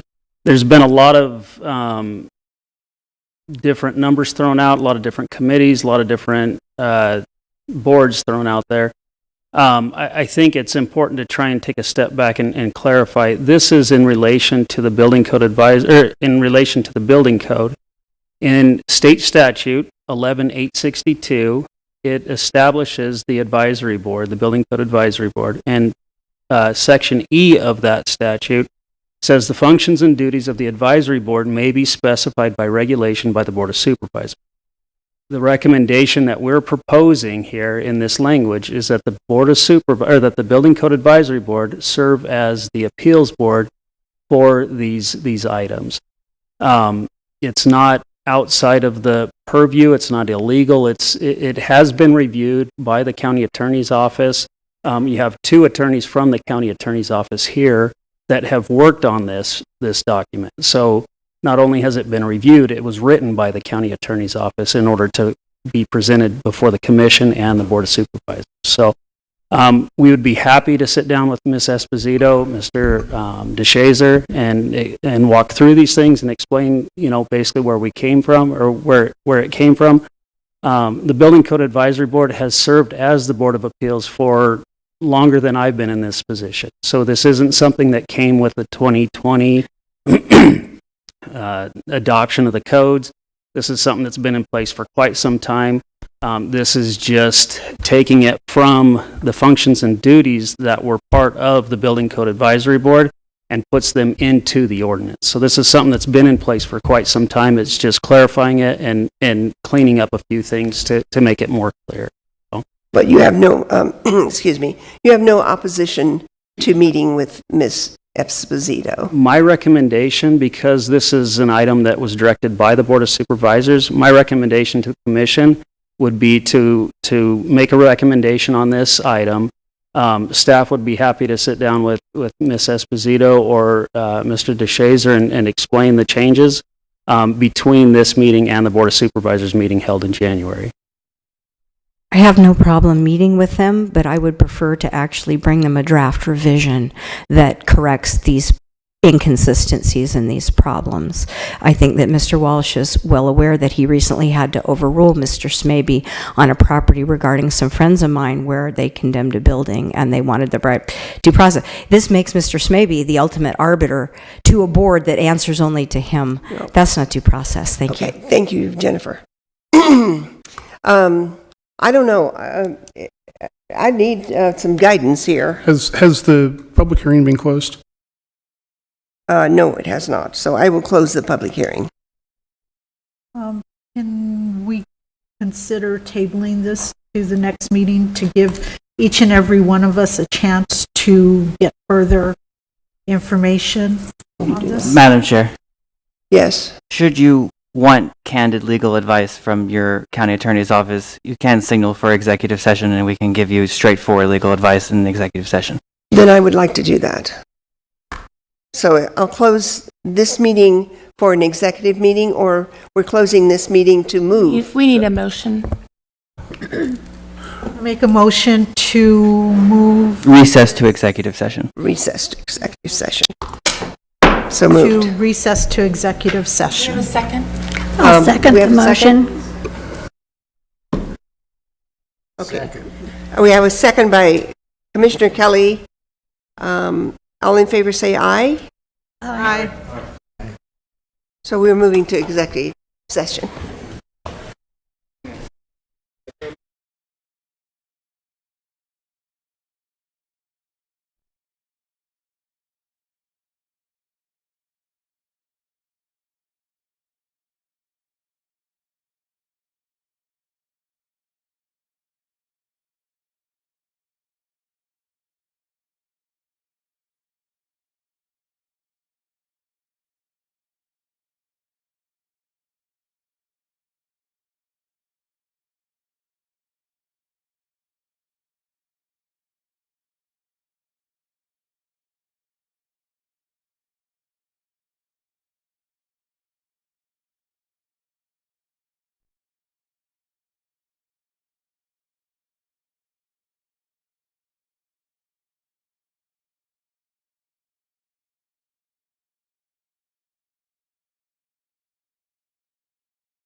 No,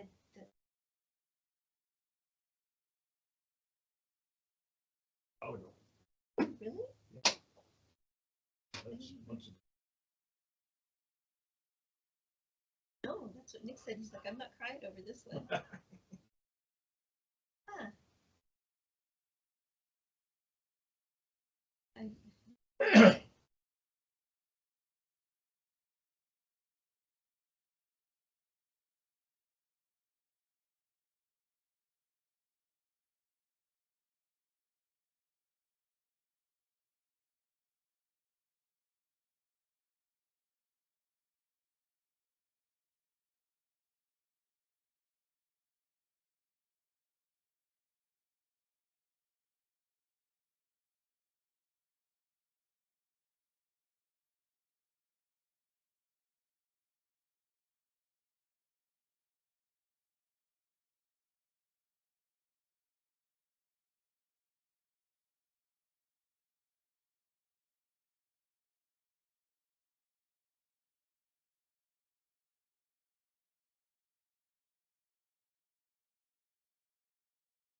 Okay, we're all the way down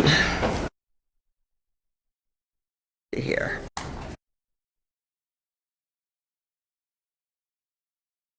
We're still missing Alexander, Hubbard, and Morse. Morse is here. Yeah, sure too. Oh, thank you.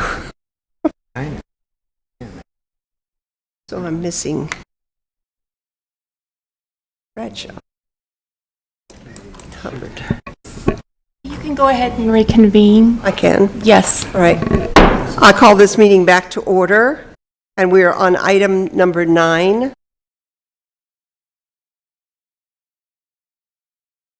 Gilbert?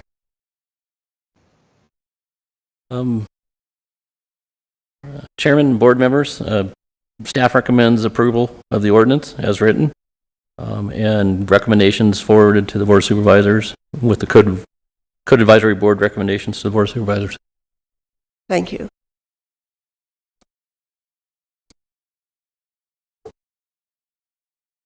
Are you ready for a motion? Yes, I am. I move to approve item number 9 as with staff recommendations. I have a motion by Commissioner Patillo, seconded by Commissioner Barlow. All in favor say aye. Aye. Aye. Opposed? So moved. We'll move to item number 10. Chief Building Official Gilbert Misley. Maybe. Thank you, Chairman, and board members. Item 10 on your agenda item is a discussion and possible action for an amendments to the Mojave County Building Code. In 2023, we adopted a separate residential occupancy and R5 occupancy, which created standards for detached commercial cabins and similar structures used for sleeping purposes, and also restricted the occupancies to 6 occupants. Within that ordinance, we restricted the square footage of the structure and the occupancy. We restricted to 300 square feet in size and a maximum occupancy of 6. Looking at other jurisdictions and working with some of the other commercial campgrounds and stuff, we've found out that 300 is a very small structure, and have had requests from other jurisdictions and commercial campground owners to increase that size up to a maximum of 600 square feet. So we looked at the area, and a lot of the structures that you're seeing, some of the tiny cabins and stuff like that, are running anywhere from 400 to 600 square feet. So staff basically makes a recommendation to increase the size of these structures from 300 to a maximum of 600 square feet, and a maximum occupancy that was 6 up to a maximum occupancy of 10. And actually this comes in to where some of the tiny homes and some of the Airbnbs that we've been dealing with up at the Strip area are those larger ones. They also have lofts, which has ladders, and actually ordinance, or the agenda item 11, we'll get into that, but that's part of this ordinance too, is increasing those sizes to accommodate some of the larger structure. Okay, then I have a question. Would Commissioner Martin? And would the size of the septic have to be increased? Chairman Gillette, Commissioner Martin, typically no. We would still have the same amount of bedrooms, or in that case, if it was originally proposed and planted, we would size the septic tank per the structure, per the bedrooms and per the fixtures. So right now, 10 people in a 600 square foot? well, the building code declares occupancy by square footage. So it's basically, you won't get 10 people in one of these structures, but the building code does have to establish a maximum occupant load. Okay, I have a problem with the 10. And if it's the board's recommendation, we can take a look at that number. Typically, we kind of followed Coconino County, and they did the same thing. Originally, they had 306 occupants, and then they're actually gone up to 610 Well, occupants. I remember when Lake Havasu was on, the majority were on septics. I've seen the water from septic tanks running down the street because people were running a hotel in their house. Okay, the septic will be sized per the Arizona statutes. I think Mr. Polito could. Madam Chair? Yes. Also, when the building permit, when the building division permits these structures, it also has to go through our environmental quality division.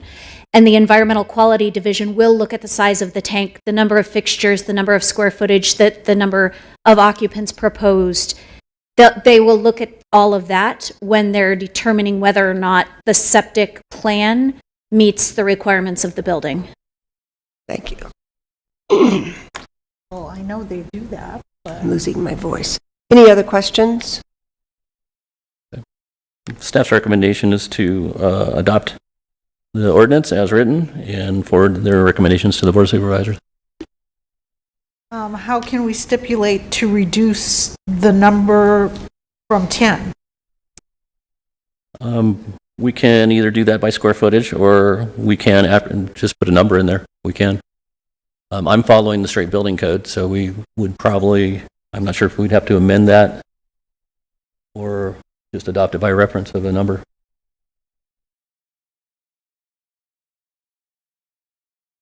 If the commission would like to make a motion with a specific number in there, we would carry that forward to the Board of Supervisors, indicate what the original number of individuals is, and then indicate that you would recommend the same but with fewer occupants, and let the Board of Supervisors make that determination. One person per 100 square feet. That won't work. But on houses, we can't change No. international. Chairman Gillette, Yes. if I may, just real quick, the number 10 was actually pulled from the building code. So the building code provides a number, and I'm Chief, going to look it up and give you a number here. Chief Building Official Yeah, maybe is looking for that. But basically, based on the building code, it tells you for this many square feet, this is how many people can fit in there. So the number 10, that came from a 600 square foot structure, would allow for a 10-person occupancy. So that's where that number came from. There are families of 10, Living in 600 square feet? Yeah. not living, but vacationing. If I may, just to clarify, this isn't your typical home. This is for your recreation, your tents, your cabins, those types of things. So this is a one-time. They're going in. They're spending the night. I don't know that it would be 10 people or however many, but based on the calculations that are provided in the building code, that's what a 600 square foot structure or tent Well, I would still allow for. Picture septics just overflowing. And so, as was mentioned by Attorney Flora, the septic would have to be sized for the size of the structure. So, in order to get a permit for this structure, they would also have to have adequate septic facilities there. So that septic system would be sized for that size structure based on environmental codes. Chairman Gillette and Commissioner Martin, the building code does have a table basically listing out occupancy per square footage. In one section, it has the residential occupancy at 200 gross, so it'd be 200 divided by the square footage. In this case, it comes out to 3. So 3 people in a 600 square foot with 2 bedrooms, possibly 3 bedrooms, that's pretty low. And I think that's what Coconino kind of did. We looked at it and went, what would be an average of, say, 3 bedrooms within that structure? 2 people per, So I do think 10 is probably a little high. I think possibly we could go back down to the 6, because that's more of a reasonable expectation of who would be in that. But at one point, you don't want to restrict it too much. You might have a baby. You might have, kids that can double bunk. So, and then again, who's gonna enforce this? It's probably going to be the fire department's going to enforce this, and in all practicality, that's why a lot of times in residential structures they don't give it an occupant load. It's usually only for commercial type structures. So, what's kind of odd, interesting of this is we are creating a commercial occupancy, but we've also created the R5 occupancy to eliminate a lot of the commercial sections out of it, because they're small residential structures. They don't need to be sprinklered. They don't have to meet all the requirements for commercial. So it is a kind of a real unique ordinance with the tiny home ordinance and also this R5 ordinance that we created. But we can So- restrict the occupancy if you, So this is combined with the tiny homes, which are not commercial? Is that what I'm understanding? tiny homes is an appendix that we adopted out of the International Residential Code. So yes, it is a residential occupancy where these commercial cabins would be considered a commercial occupancy. But in our amendments of creating this R5 residential occupancy, we actually, it's commercial, but we downgraded it to a residential type structure. So I'll say if it was commercial, it requires to have sprinklers, fire sprinklers. A 600 square foot structure that has one door in it, we felt it doesn't need to have that. The hazard's not there to declare that. So we made an amendment in the code to not require that. So on a residential tiny home that someone were renting, and it's a one-bedroom, they can put 6 people in there? Two different things. By law, the way I understand it, I mean, you can't even have a boy and a girl over, 12 years old in the same bedroom? That's not per my building code. No, but I mean, that's not building code, but it's, isn't it a city code with rentals and? Well, we're getting two different things. On item 10 is we're actually addressing commercial occupancies and tiny cabins that are rented. Commercial, we are only addressing commercial properties? On item number 10, yes. Item number 11, we're going to address residential structures of tiny homes. They kind of go. Okay. They kind of go hand in hand. One is in the commercial code. The commercial code does not allow for lofts or ladders. You have to have a normal staircasing that meet rise and run requirements. So that was one obstacle we saw was trying to permit small structures for commercial cabins. So the commercial cabin is like a hotel room. Okay, so we're going to get to the residential next. Correct. Okay. And just a little bit more, on the tiny home ordinance, it does allow for lofts and ladders. So when we amended and we created an R5 occupancy, which is commercial, we actually steered them to the tiny home ordinance, which allows for lofts and ladders. So these tiny things can have these lofts and ladders, but they actually fall under the residential code and not the commercial code. Does that make sense? We created a commercial thing for it, but we steered them to the residential code to get around some of the lofts and ladder requirements. Okay, on commercial. Any other questions? Thank you, sir. I'm going to open the public hearing. Jennifer Esposito. Get all my stuff up here.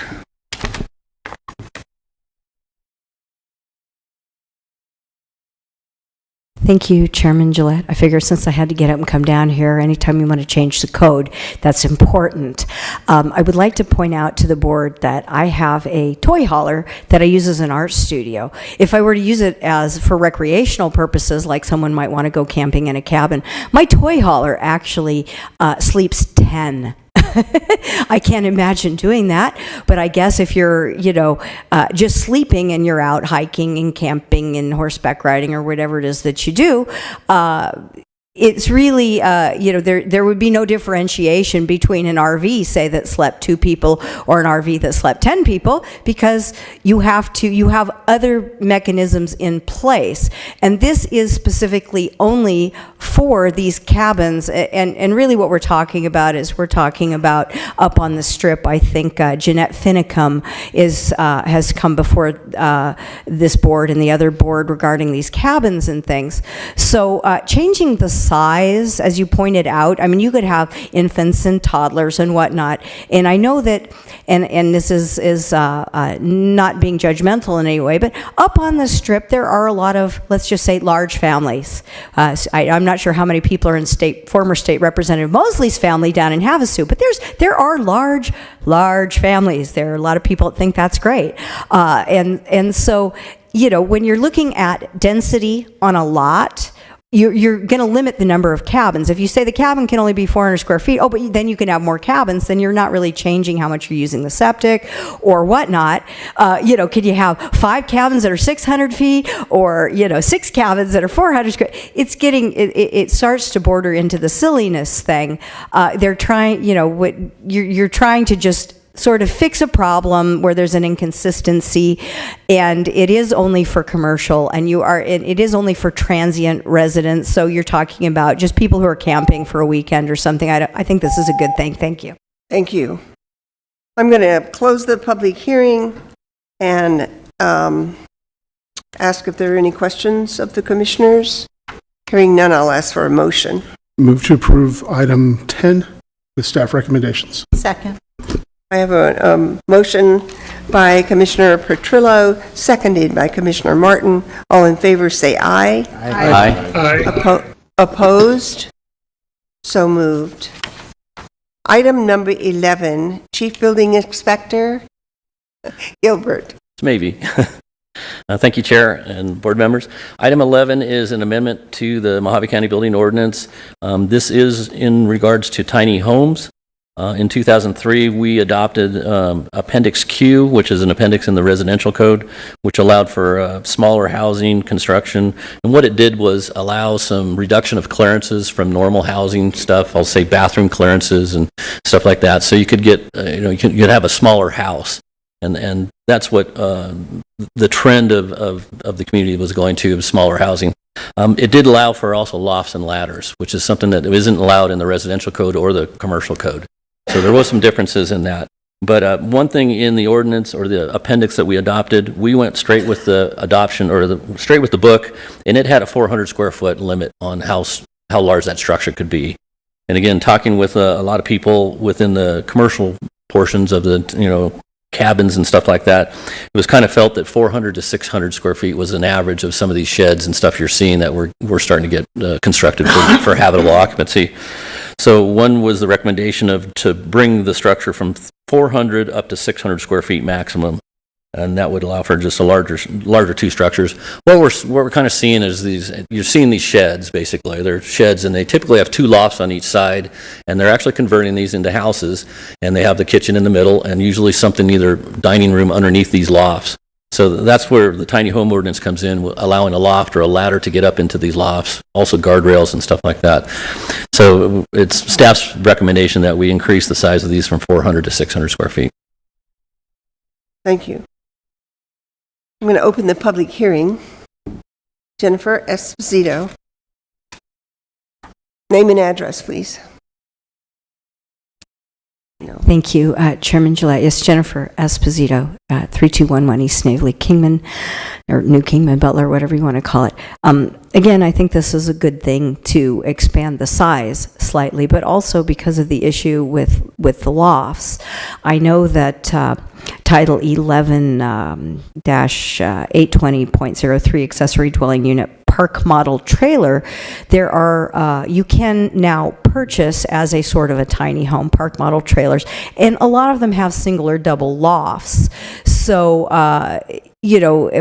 by changing this and going forward with this, it would eliminate any conflict, I think, that with having a park model trailer that has a loft, which may not be technically in the building code. And again, because park model trailers are designed to go down the road, there's some weird overlap between them, whether they're vehicles or structures, and whether you take the tires off or don't take the tires off.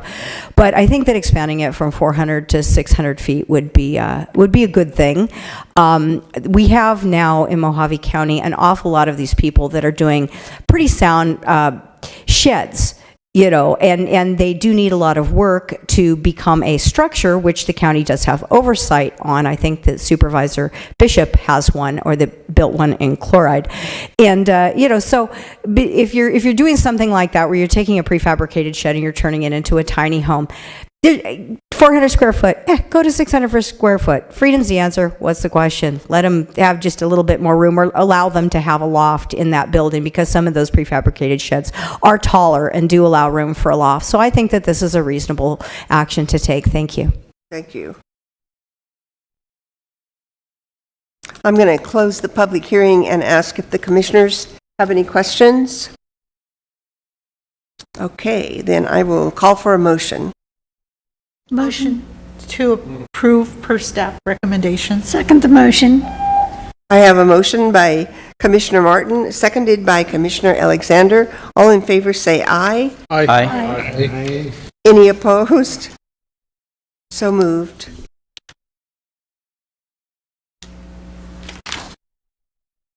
Okay, we are on item number 12, which is Commissioners' Comments. And at this time, we are going to recognize Commissioner Kelly, because this is his last meeting. He's deserting us. After this, jokes are over. Yeah. So I would like to present this Planning and Commission plaque to you. Nice. In appreciation of your years of service. You're welcome. Very nice. We'll get it.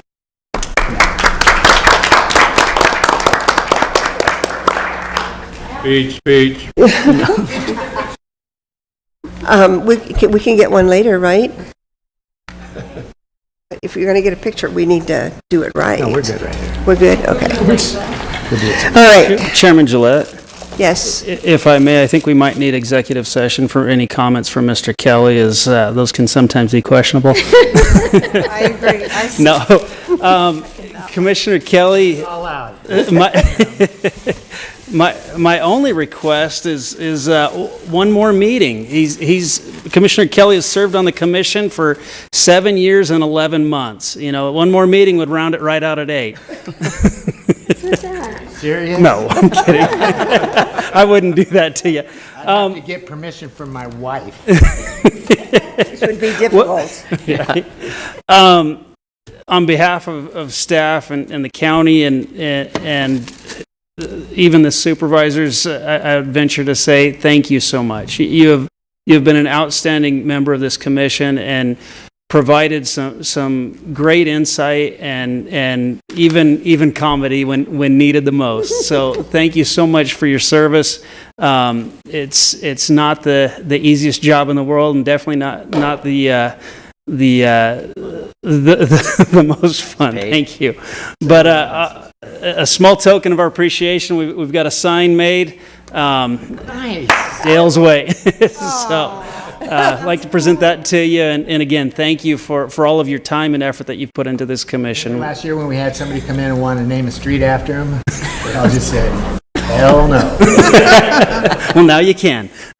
Well, I'll tell you guys, staff does a great job. You never leave us up here alone, you know what I mean? And always available by phone. I've called Scott and some of the others many times in my business life as a realtor for support on zoning.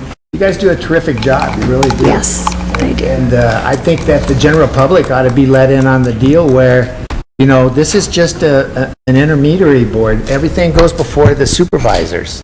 You know what I mean? So if it's been approved and vetted by you guys, it takes a strong argument for me to go against it. So I appreciate everything you guys have done for me. You're some really good people, and Merry Christmas to everybody, including Esposito here.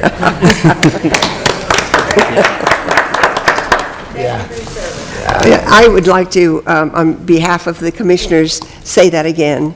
We are so appreciative of the staff and all that you do for us, and we realize that without you, we couldn't do our jobs. So thank you very much, and Merry Christmas. I'm going to go to the last item on today's agenda, the call to the public. Is there anyone here from the public who wishes to speak to the commission? Madam Chair, Yes. we actually have one other item after call to the public, but there's no one there. This is the annual training event. But if there's no call to the public, there's one more item. It's in the bold. But whenever you want to close call to the public. Okay. The last meeting of the year is always a training meeting. The last meeting of the year is always our training meeting, so we will be going to a training session after this meeting. There you go. And I see no one come to call to the public, so I'm going to make this meeting adjourned.